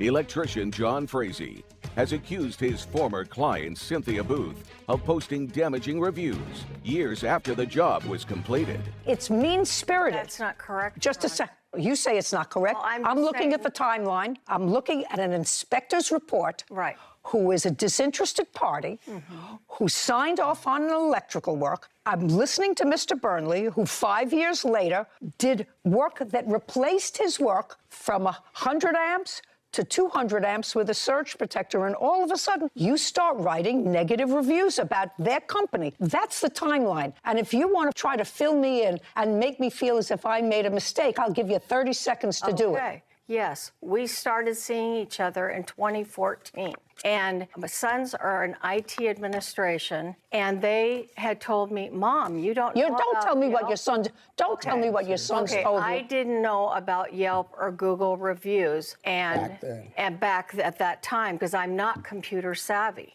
You want to know something? I don't believe you. I don't believe you.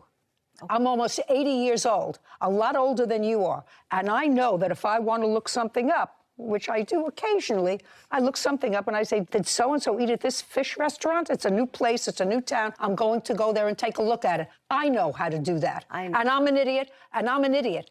And if you just found it out, if you just found out I'm how to old do it, school. then there was no reason for your first review to be about his company. No. About a job that was There's done. 91 other reviews I've posted. Just a second. Positive or negative? Positive. Are you sleeping with any other electrician? No, I'm not. Just a second. That's the end. All those positive reviews that you posted, did any of them have to do with people that you're sleeping with? That's a question. No, No, of course not. Of course not. I'm not that Okay. kind of girl. What I'm telling you is the timeline doesn't make sense. These nasty reviews written about a job that started 9 years before, in this case, 6 years before, now that you are sleeping with a head of an electrical company, don't make sense. And my nose tells me if it doesn't make sense, it's not true. Now, when you came back a month later, what else did you do? That's it. Didn't At that clean up a time. mess. At Just a that second. time. Didn't clean up a mess. Yes, I cleaned up the mess. You cleaned up what My mess? mess. He Oh, your doesn't mess. clean up his mess. Well, you didn't. That's what she told you. No, I have other reviews of other people on the internet that posted that. I'm asking you a question. You didn't clean up his mess. I didn't clean up his mess. I Right. misunderstood you. Okay, well, that's what I said. You sorry. didn't clean up his mess No, I cleaned up his mess. and didn't write a review. Well, I didn't know about you. I'm telling you, you can say it until the cows come That's home. not I don't true, Your believe Honor. you. I don't believe you. And I don't believe that the first year that you found out to write a review is when you and Mr. Burnley started a relationship. I just don't believe it. No. And I think it's mean-spirited. You have to know, Miss Booth, I think it's mean-spirited. But we were seeing each other in 2014. You were seeing each other in 2014. Yes. You have a company, sir? Yes, I Do you do. have a company? Yes. Are you licensed? Yes. What's the name of your company? DMB Electric Inc. Just would you take a look at that, Sarah? It'll be under DMB Electric Services Inc. And in what year was your company formed? This She's- one, this this- one, 2013. He had a prior I had a prior one. 2013. Yes, Your Honor. Was that before or after you did her job with him? The Before or license- after? I had the license before. No, the company. I said, was the Yes, company the company formed? was established. Careful, because she's a whiz with the computer. No, that's No, that's good. Was your company formed before yes, Your Honor. you did the job with him? Yes. Okay, in what month in 2013? I don't know. Are you what date. guessing? Yeah, I'm Are gonna you guess guessing? January. Yes. Was it before or after you did the job with the plaintiff? If you don't know the answer, say, I don't remember. I don't remember. Okay, now, The business was incorporated March 20th of 2013. does it have any reviews? Only 4 from the past 2 years on Yelp, all positive. By the way, did you ever write a review for him? Did you ever write a review for Mr. Burnley's company? Is not an answer. Did you ever write a review for Mr. Burnley's company? Stop shaking your head, Mr. Burnley. Did you ever write a review for Mr. Burnley's company? No. No. Okay. I don't know what it is that you didn't understand. Sir, you didn't say much. You don't have to say much. I got what went on here, and I think it was mean-spirited, and you're suing for $10,000. Yes, Your I Honor. think that their reviews and the abuse of the critique of your business warrants the award of $10,000. You have a counterclaim. Which one of you has a counterclaim? I do. Yeah. I'm going to tell you something. Your counterclaim's dismissed. I think that you were a co-conspirator in her writing these reviews. Not. Counterclaim is dismissed. Judgment for the plaintiff in the amount of $10,000. We're finished here. Thank you very much. Your Honor. This court We're done. Outside the courtroom, John, then Dwayne.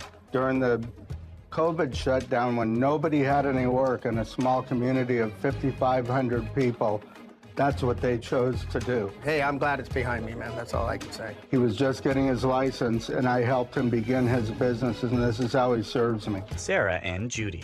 I agree with the judgment, but why $10,000? That seemed a little high for me. You can permanently hurt somebody's business, their livelihood, if you write a negative review. Because people more and more rely on the internet when they seek a service, rely on somebody else to say, I've had a good experience or I've had a bad experience. I believe, based upon the timeline that we heard, that the defendants wrote these reviews for a reason other than bad electrical work. Because if there was bad electrical work, that would have shown itself between 2000. Employer Christopher Ricks for unpaid wages and vandalism. Court come to order. All rise. Seat, please. Kevin approaches. Case 2094, Joyner Hendrickson versus Ricks. Thank you. You're welcome. I think that I'm going to start out with Mr. Joyner. Who is that? That would be you, because we start with you. He came in later to this scenario, is that right? Right. So let me try to understand, Mr. Joyner, what it is that you're suing the defendant for, considering what you wrote to me in your complaint. You were looking for a job. Whatever business you had went south, and you didn't have any money. That's not true. Well, let's see. It was said like that, but we did not lose a After losing my jewelry business. Yes, ma'am. That's not right. Well, that's what you signed in your complaint. Yes. So I can only go by what you signed in your deposition. That you lost your jewelry business, that's what it says. Anyway, you were looking for a job.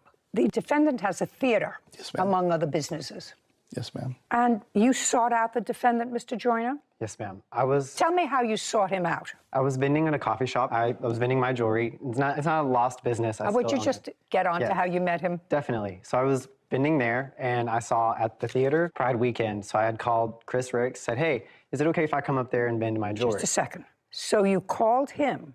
Was his name on the poster? How did you find him? I just called the theater's number, and he answered. Okay, so you weren't calling him, you were just calling the number. Yes, ma'am. So you asked him, can I come and sell my jewelry at your theater? When was that? That was Wednesday, June 16th, 2022.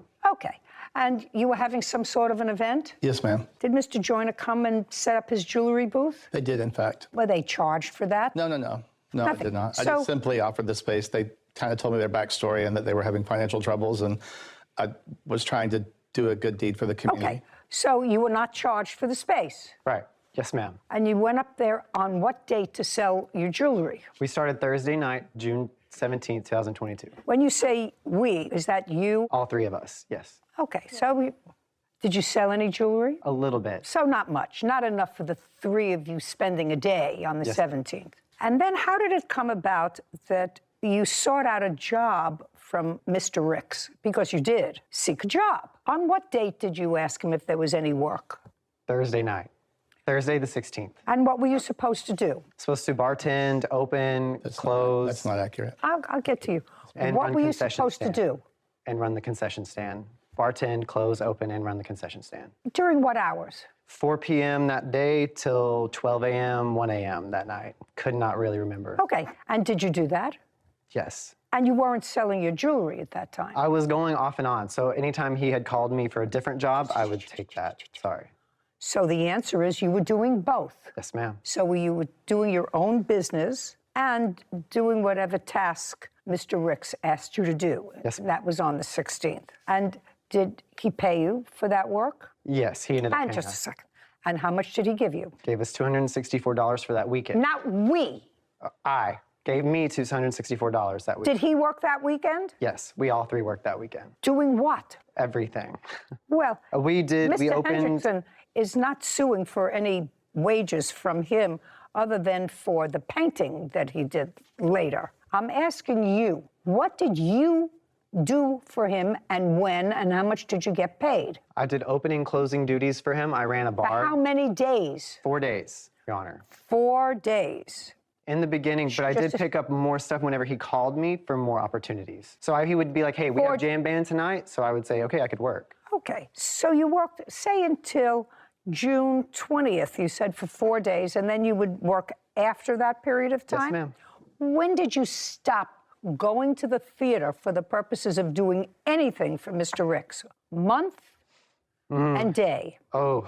One of the things you're supposed to have, Mr. Joyner, when you come to court, and if you're suing for wages, is you're supposed to have it right here, right in the front of your brain.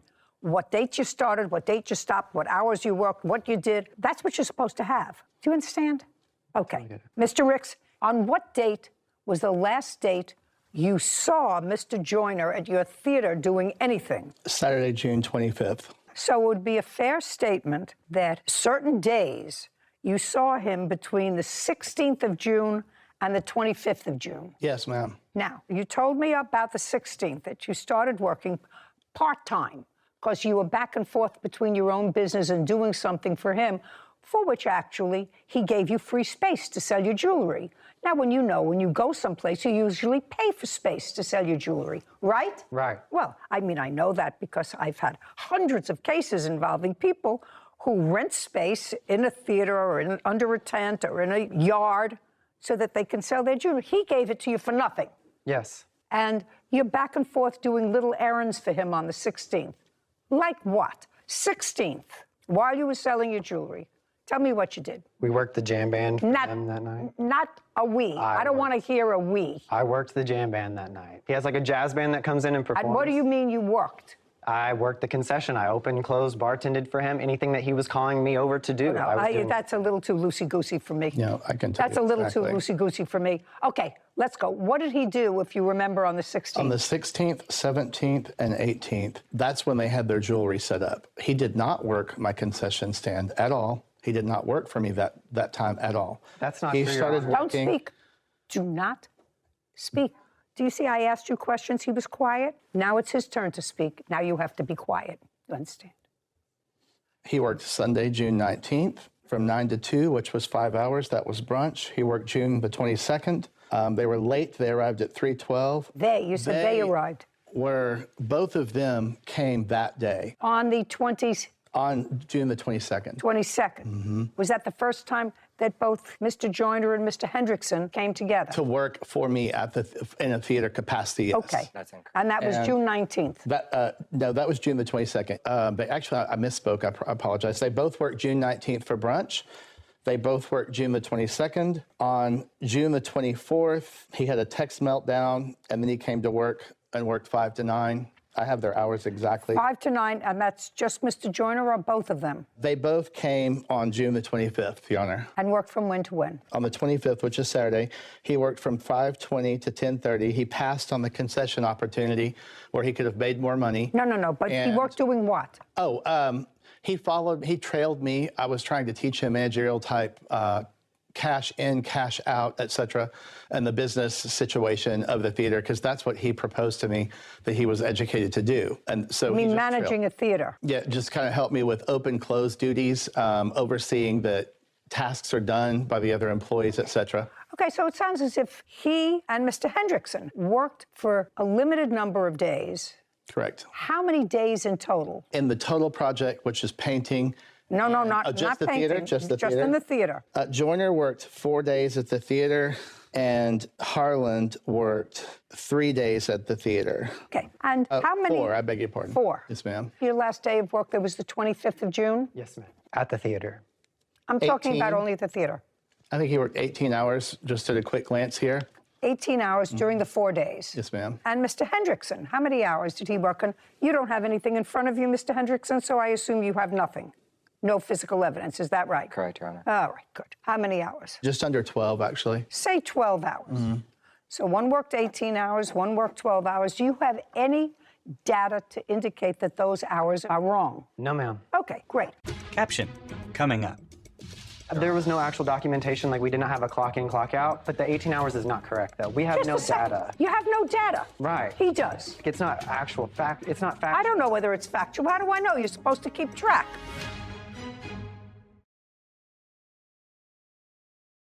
A courthouse. The Judy Justice logo appears. In the courtroom, Noah, Harland, and Christopher. Noah Joyner and Harlan Hendrickson claim their former employer, Christopher Ricks, owes for unpaid wages and vandalism. Christopher is countersuing for damage to his apartment complex and slander. Okay, how much were you paid, Mr. Joyner? Because part of it is your wages that you're requesting for working in the theater. How much in total did Mr. Ricks pay you? $264. That's for the theater work? Yes, ma'am. And how much, Mr. Hendrickson, did Mr. Ricks pay you? $204. Sarah, do math for me, would you please? 18 into 264 and 12 into 204. Now, on what date, Mr. Joyner, because this is where it gets sort of fuzzy to me. So far, this is what I'm getting, that the three of you were trying to start a business that was marginally successful. in selling jewelry. So far, do we agree on that? Yes, ma'am. And as part of selling your jewelry, you approached the defendant, and it was really a cold call. You called a regular number, not Mr. Ricks personally, and told him your story. And he said, well, if you want to come down, I'll give you free space to sell your jewelry. And that was within his theater area. Yes, ma'am. So you would say that was very nice of him. And you worked for him, and he showed you the place, he showed you the books, he showed you, you started to do other things. Now, at some point, this is where I go a little fuzzy with you, Mr. Joyner, and maybe you can help me understand you. So you have someone who's been nothing but nice to you so far. On what date did you file a complaint with Alcohol and Beverage Control? That was July 5th, 2022. So let me figure this out. So you worked for him at the theater until June 25th. On July 5th, is that what you told me? Well, after the 25th of June, so we had kind of like a weird period where we were trying to figure out if we still wanted to finish the apartments for him. And No apartments. We haven't gotten to Okay, the apartments yet. I'm going to get to the apartments because he asked you to paint apartments. You went over there, and that's another part of your lawsuit. Just a second. Sarah Rose, how much did Mr. Joyner make per hour? $14.60.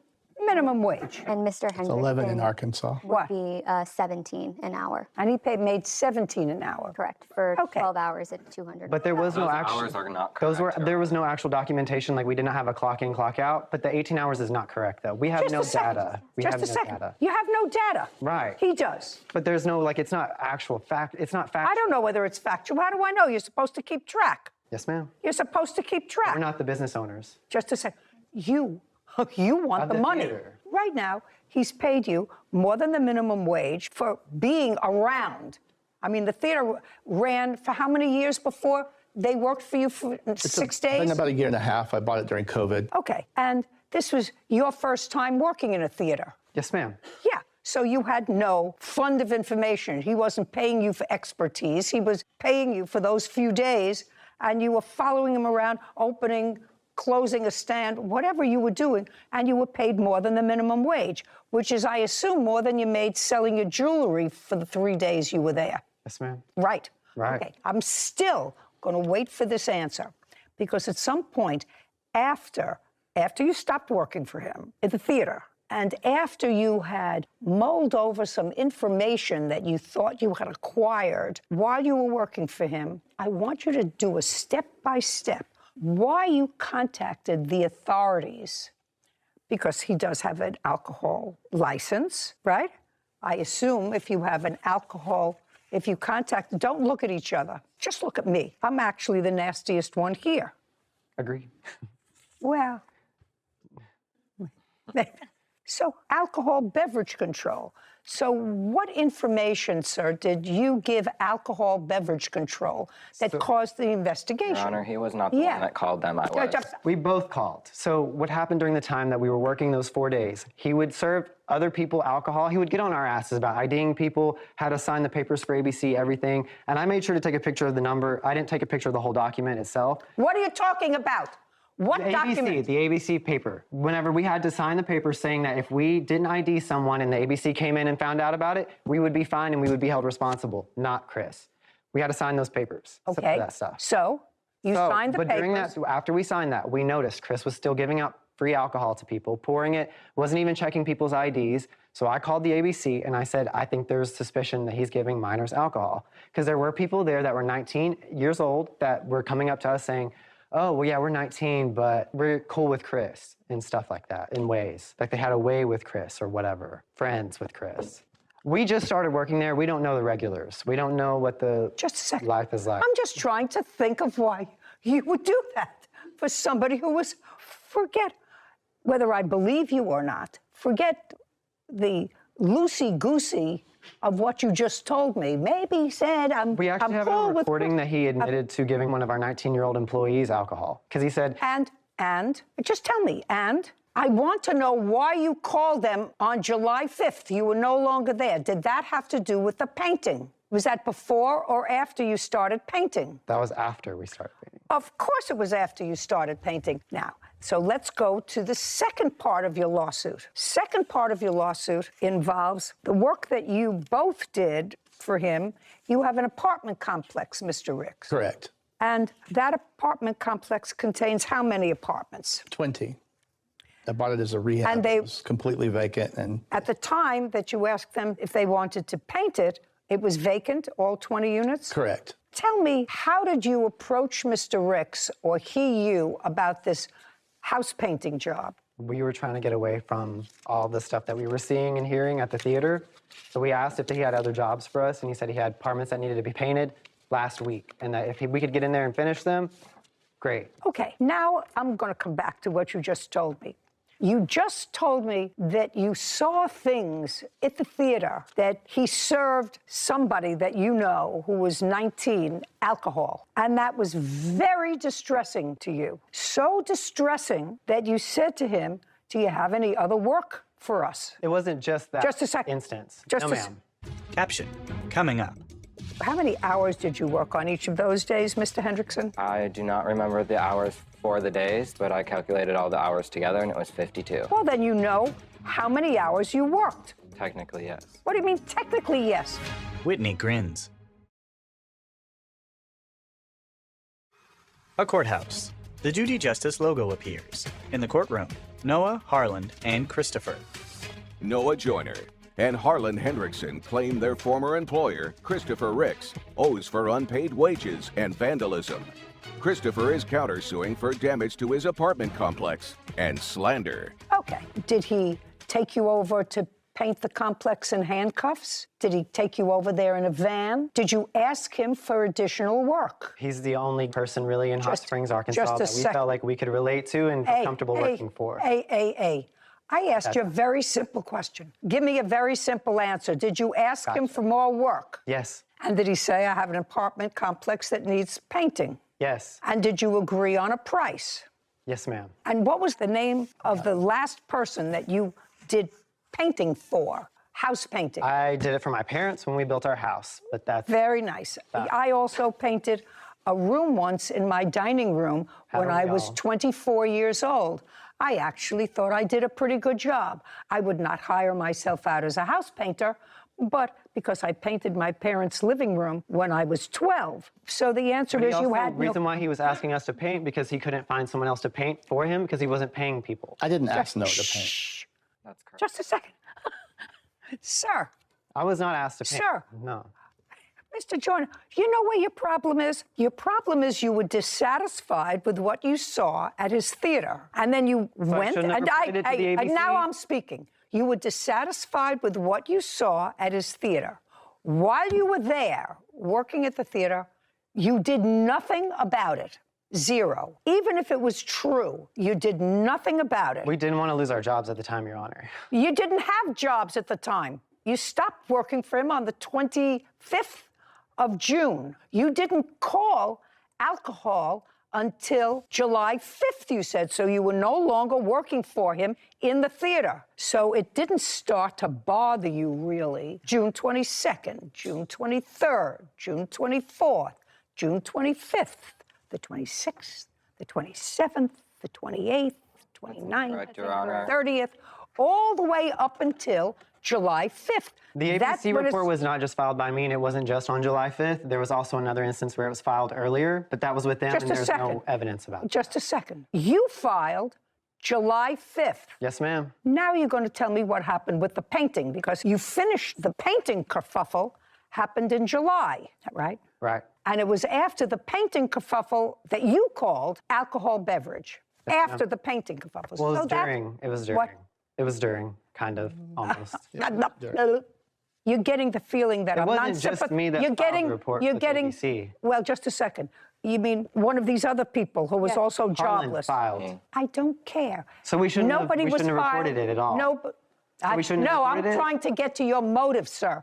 If it was so abhorrent, My motive? I have no motive. Speak, I am just owed what- don't try to speak worked over for. me. Don't try to speak over me. That Now I'm trying to doesn't fight for what I'm work. owed. So far, you're not owed a thing for the theater. Now we're getting to the painting. I'm just trying to see what motivates somebody. And I'm not excusing the fact that if Mr. Ricks serves alcohol to minors, that's not a good thing to do. He can get into real difficulty. They conducted an investigation as a result of the calls. All I have to ask you is this. Do you still have your liquor license? Absolutely. Okay. Was it ever revoked? No. And I've had multiple in the state of Arkansas. So you're not owed any money for the theater. Now we're going to get to the paint. When did you start painting in the complex? Date? June 27th, 2022. 6/27. Did you paint there 6/28? Yes. Did you paint there alone or with Mr. Hendrickson? Mr. Hendrickson. Is that correct, sir? Yes, Your Honor. Did you paint on June 29th?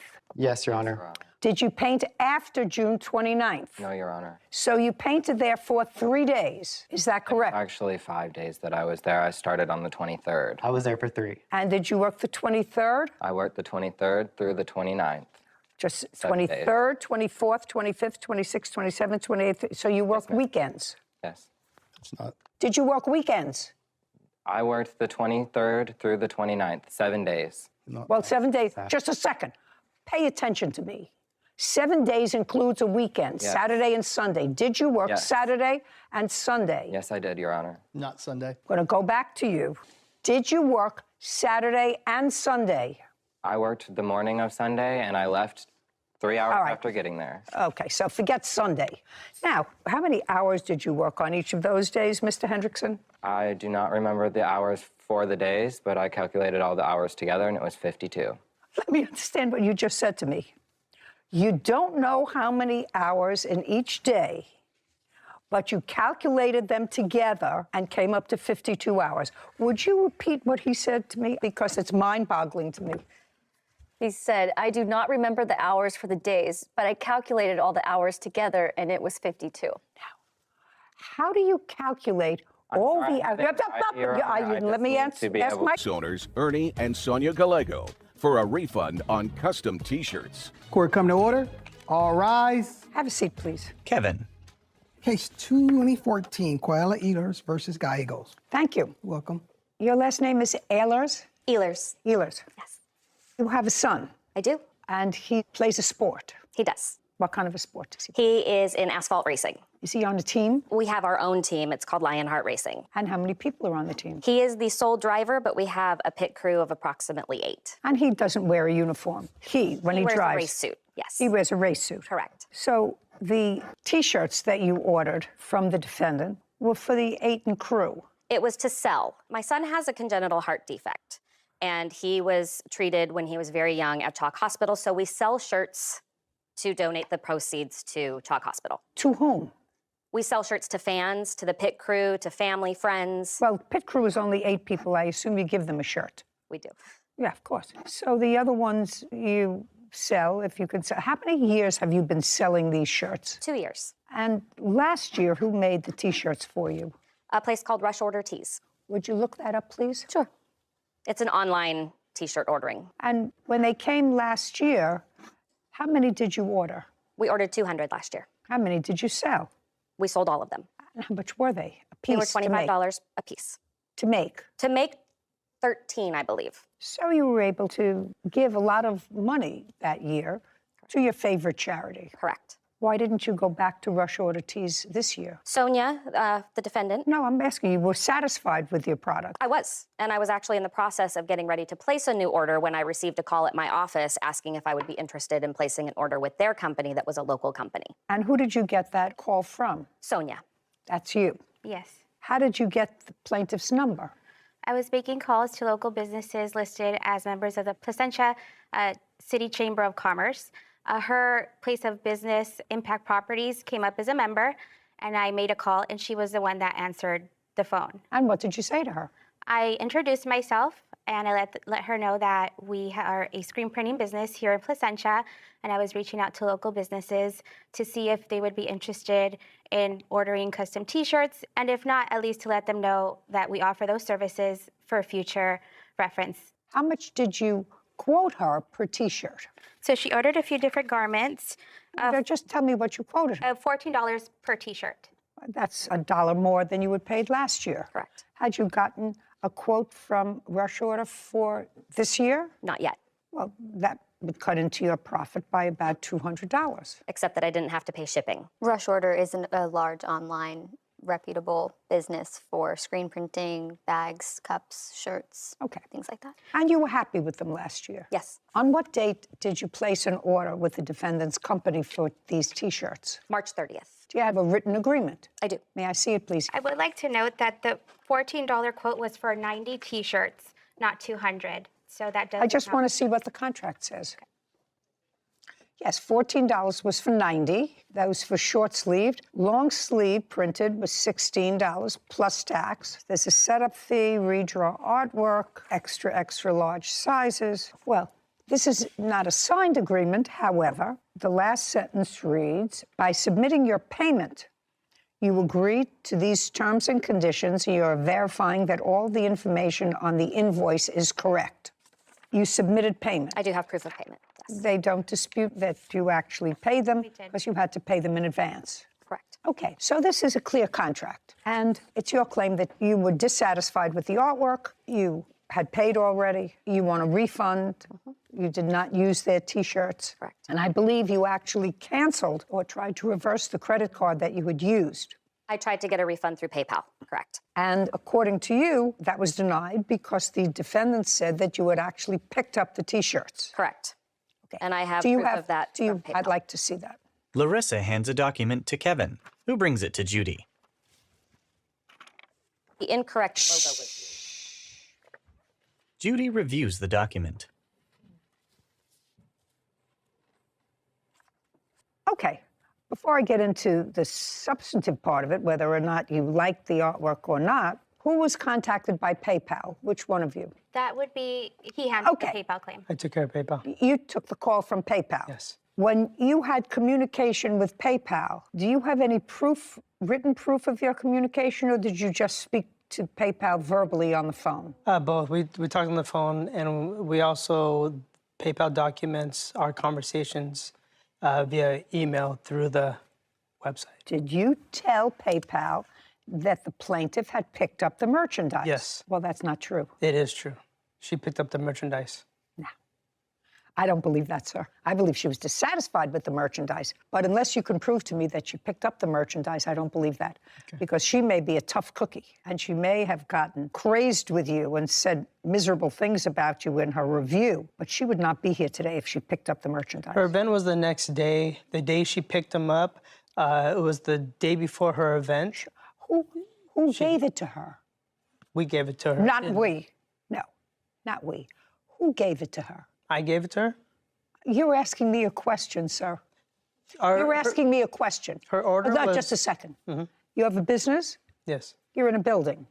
Is there a reception area in the building? Yes. Did you tell PayPal that they were picked up from the reception area in the building? I don't recall. I want you to think about it. I want you to think about it. Did you tell PayPal that they were picked up in a reception area in your building? I don't recall if I said the reception area or my office. I'm not sure the terminology I used. Well, what was it, reception area or your office? My office is that's a question. Area. My reception area is in my office. I don't recall exactly what I told PayPal, but she did pick them up that day. And that's what I told PayPal. No, I don't believe you. Okay. That's what we're here for. Yeah, that's what we're here for. Because sizing her up, she's a tough cookie. Yes.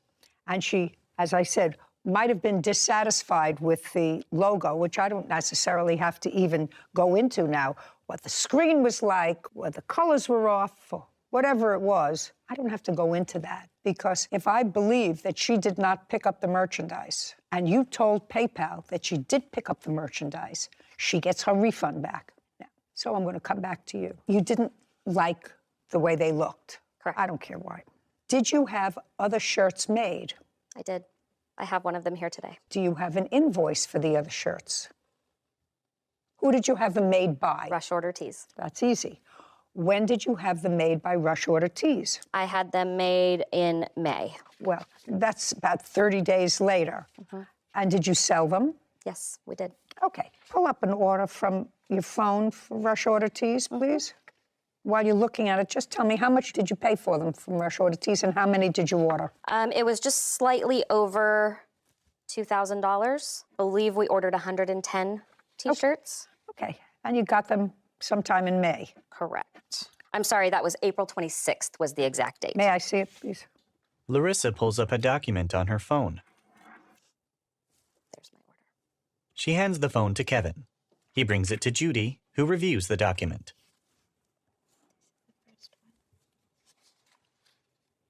It was 1828. Yeah, okay. That makes sense. Okay, so Mr. and Mrs. Gallagher, she ordered the T-shirts within a couple of weeks and got them from another company, which suggests to me that if she picked up your T-shirts, she would not have done that. Do you understand? I don't Do you agree with understand? that. No, I don't. Because if she you ordered may 200... you may not like it, but ladies may be, to you, abrasive, because that's what you say in here. She may be abrasive, but she would not ask for a refund through PayPal if she had picked up, if she had picked up the merchandise. She would not have done that. The previous year she ordered 200, and this year she ordered 100 from me, 100 from them, which same is consistent, 200 shirts. I can answer to that if you'd like. She picked them up. No, she didn't. No, she didn't. We ordered a smaller quantity this year because many of our friends had already purchased them the previous year. Whatever. I don't believe that you picked them up. I believe that you got angry because they weren't exactly what you wanted. You looked at them, but there's no question that it was an easy answer for him to give when PayPal called and said she picked them up from the reception area. Okay, and I don't believe that. So you have to get your refund back because you were dissatisfied and because you lied. Ernie bristles. Caption coming up. There was an incident between the plaintiff and your husband, and you came in. Did you say something to her? Yeah, I did. Don't. I didn't want to talk to her. No.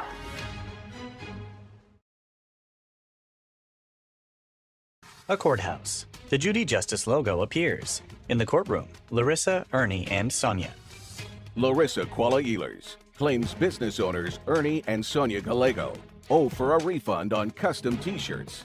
Ernie and Sonia are countersuing for defamation. But that doesn't justify. What? We did do all the work. The printing is the very last part of the order. We did the graphic work. We printed samples. We went above and beyond to try to make her happy, and she was completely unreasonable. There was listen, I said to you, yeah, she may be a completely unreasonable customer. right. That's possible.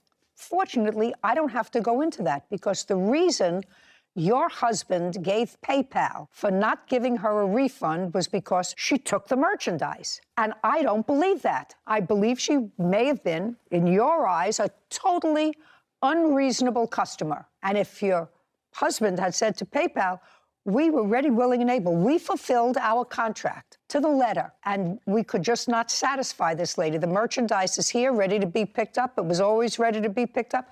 He didn't. He told them she got it, and that was not true. And that, Miss Gallagher, is why she gets her refund back. Her event was the day before. We were on a crucial deadline. We have our employees working overtime, getting her job done. We have receipts of all the items that were printed, that were ordered. She came in the day before her event, picked up what we had completed. I had completed approximately 72 shirts. She took one box out of 2 that day. She was going to come back for the rest. She left with what she had for her event. She even posted pictures on social media of our shirts. Oh, that I would like to see. Did you pick up any boxes from him? I picked up no boxes. And the event that he's referring to, my son has a race on the second Saturday of every month. I had asked for those shirts to be ready by his April race, but because they were not, I didn't have shirts for him until the March race. Every shirt that you see in my social media or my son's social media is the shirts that we purchased from Rush Order Tees. I'd like to see. This is our sample picture. No, I want to see what... Oh, here. Is that one of the shirts that you prepared for This her? is on her social media account. And then this is also just the graphic work that we did on her social media page. Which social media account? I'll find out. Sonia hands photos to Kevin, who brings them to Judy. She reviews them. We know that's our shirts because I did the graphic design work. All the logos she gave me were like different colors. They were full color. They had black backgrounds. I revised, redrew everything, and converted them all to white. Just 1 second. I did the graphic work, and they're all in PNG form, so all you have to do is change them If to she white. did the graphic work, then why would she pay us to do the graphic work? And I have an email printout of the graphic she submitted to us is not print ready. Oh, I don't care about that. I'm not getting into those weeds. I have copies of all of the JPEGs. According to you, yes. I'm going to go back. He said that there were 2 boxes ready. There were 2 boxes ready. There's 2 boxes ready, but that wasn't all the shirts. There was 2 boxes. The 2 boxes were not all the shirts. How many shirts were in a box? 72. So what you're telling me is that she picked up 72 shirts. Yes. Okay. Go back and tell me. Just refresh my recollection as to what he said about the 2 boxes of shirts. Well, we had 2 boxes of shirts ready. I didn't pick up a thing. They wouldn't even let me take a sample. Whitney reviews the transcript. She took 1 box out of 2 that day. She was going to come back for the rest. Were there only 2 boxes or were there more than 2 boxes? 2 boxes. Did you tell PayPal that she did not take half of the merchandise? I told PayPal that we filled 72 pieces when I talked to him on the phone. That's not what PayPal said to her, sir. That's not what PayPal said. I'm not sure what PayPal said to her. PayPal said that the merchandise was delivered to you. Exactly and you did not what? return. And it was not returned. But that's not true. Exactly what Only I'm testifying here is what I told PayPal. Well, then why wouldn't PayPal say to her, look, we don't know what the dispute is all about, color and everything else, but you're entitled to half your deposit back if you told her you only delivered half the merchandise. The thing is, 100% of the shirts, there's 3 locations, a front, back, and a sleeve. Listen. We have everything's 100%, the sleeves are done. The 72 were printed 100%, but we just had 29 shirts remaining, 28 shirts remaining. I don't believe you, Mr. Gallagher. She gets her deposit back. Now we're going to get to your counterclaim. Counterclaim is for $5,000 for defamation. So I'd like to see how she defamed you. So Larissa posted a negative review on Yelp, which she's allowed to do. She's allowed to. However, she's not allowed to say that my husband lunged at her and was aggressive. I'd like to see it. And then I'll ask her about it. And I've also included other reviews from other businesses that she's dealt with where it has the same MO. I spoke to another business owner. Judy gestures for Sonia to be silent. Did Miss Gallagher call you on your cell phone the day afterwards to apologize for her husband's behavior? She called me that afternoon. On your cell phone? I believe it was on my cell phone, yes. And this happened on April 26th of 2022? It happened on April 8th. Okay, so that would be in your phone log. Should be, if I still have it. While she's looking, Miss Gallagher, after this incident, when she came in and had this acrimonious discussion with your husband, which is evidenced in this review, did you call Miss Ehlers? Did you call her? I did call her. Okay, Yes, I and did. that because that she can prove that you called her. Yes. Now, after this screaming match that she had with your husband, where she left your premises, It wasn't she a said, screaming just, match. she said that you came down for whatever reason. I'm just asking you things that can be proven. Right. What can be proven is after she stormed out that day, you called her the next day. I want to know what you're claiming you said to her the next day. I gave her a call to smooth the situation over. Just tell me what you said to her the next day. Hello, it's me from $5 School Tees. It's Sonia. Okay. What did you say to her? Be careful. I don't remember word for word, but what I do remember saying is that I apologize for how everything played out. Okay, okay, because there was an incident between the plaintiff and your husband. Yes. And you came in. Judy glares at Ernie. Did you say something to her? Yeah, I did. Don't. I didn't want to talk to her. No. Caption, coming up. I think you got into a screaming match with her, and I think that your wife intervened that day, which is why she called her the next day to try to smooth things over. This is not a tea dance. This is not a tea dance. Ernie nods. A courthouse. The Judy Justice logo appears. In the courtroom, Larissa, Ernie, and Sonia. Larissa Kuala Ehlers is accusing business owners Ernie and Sonia Gallego of ruining her custom t-shirt order. Ernie and Sonia say Larissa left a negative review and defamed them. Okay, you came in the middle of the dispute. Yes. And in the middle of the dispute to try to calm things down. Yes. Because she was screaming at him. Yes. And he was screaming at her. No. What was he saying to her? She was screaming at him, and what was he doing? Now, just remember, you called her the next day. I did. To apologize to her. Not to her. I called to apologize for the entire situation from beginning but to if end. what you're telling me is that the only one who was behaving badly was the plaintiff. That's what you're telling me. The only one that was behaving badly was the plaintiff. She was out of line. There's no question. There's no question. Actually, she acknowledges in this review. But that's not the worst part of it. She acknowledges in this review that she was out of line in screaming. Yes. And that's what you came into. Yes. So the only thing that you're disputing is that your husband was likewise screaming at her, answered her back. He was not screaming. He was patient, and he was attempting to work it out with her. The only thing I remember him saying, and I can recall, is him saying, I'm trying to help you. I don't understand why you're acting this way. And I do recall him telling her that she was a bad person because she was... Okay. Yeah. I mean, a person can only take so much. I'm telling you, she says this. Yes. In her review. Okay.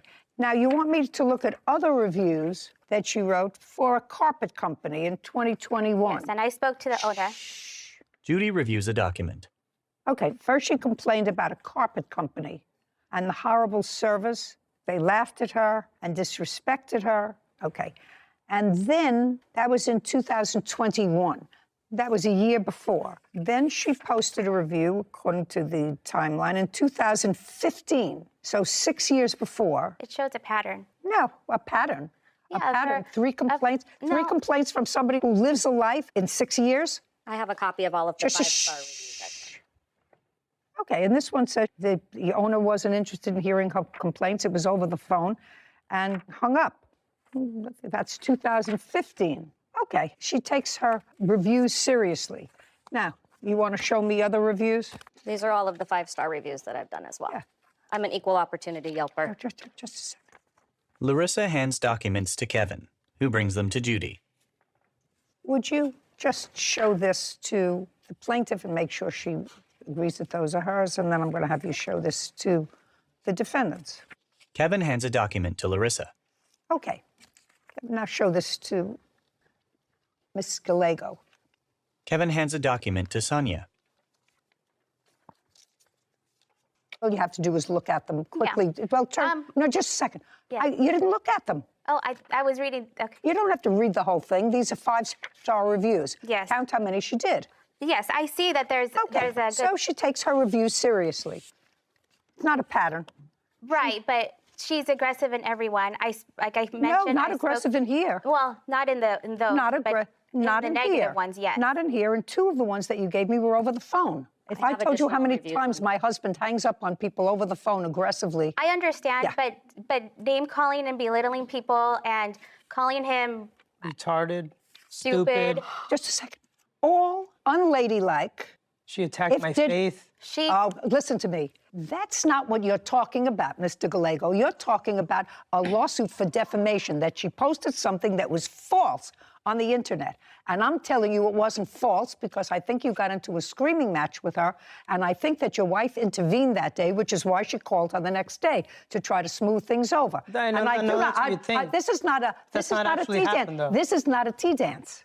You understand? This is not a tea dance. I believe that she did not pick up her shirts. I believe that that's why your wife called her to try to smooth out that, as well as what had happened the day before. She behaved badly.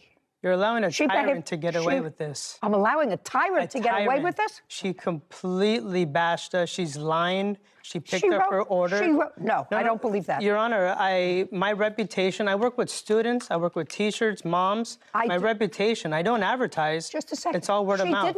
She did not pick up her order, sir, even according to you. According to you, she only picked up a partial order. She picked up 1 box. That's according to you. 72, that's not what PayPal. 72 out of 100. No, I don't. Listen to me. So what you're saying is there were 2 boxes, not in half. The orders were not in half. You filled up 1 box and only there was a little bit of merchandise left in the second come back box. for, yes. Yeah, I don't believe you, sir. Because she gets her refund. She gets her refund. $16.93. Judgment for the plaintiff. Counterclaims dismissed. We are done here. This court is adjourned. Sonia and Ernie, then Larissa. She completely dismissed the way she treated us. She absolutely made the right decision. I've never dealt with a customer like this in my 25-year history. I went well above and beyond. They're angry with me because I didn't like their work product. Our work speaks for itself. Our history speaks for itself. We have clients that have been with us for years, and we'll just continue doing what we're doing. You always get what you pay for. Make sure you're looking out for where you're doing business. Judy and Sarah.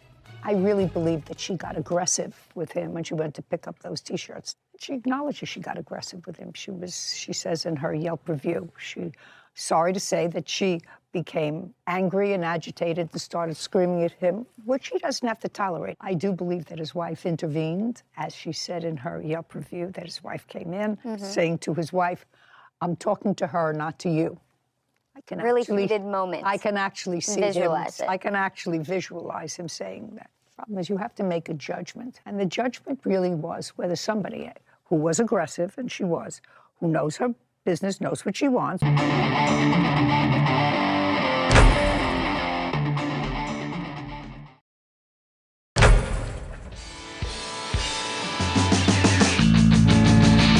Gentlemen, start your engines.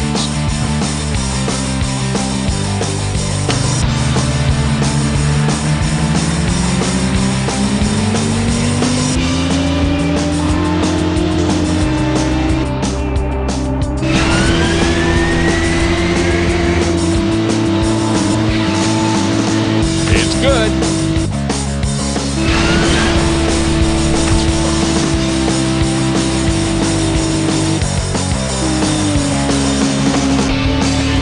No good.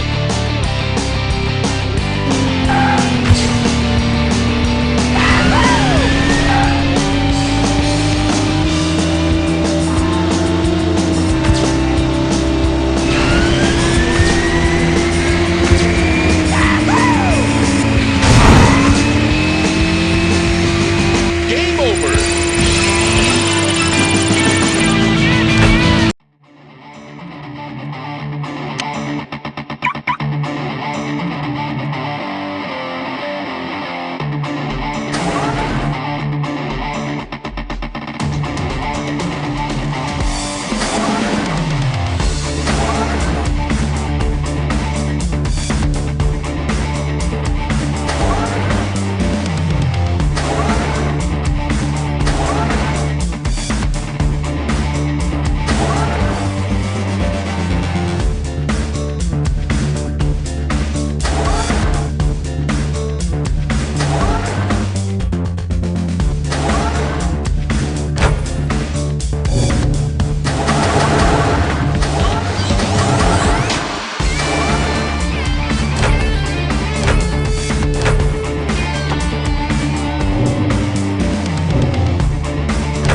Let's get it on.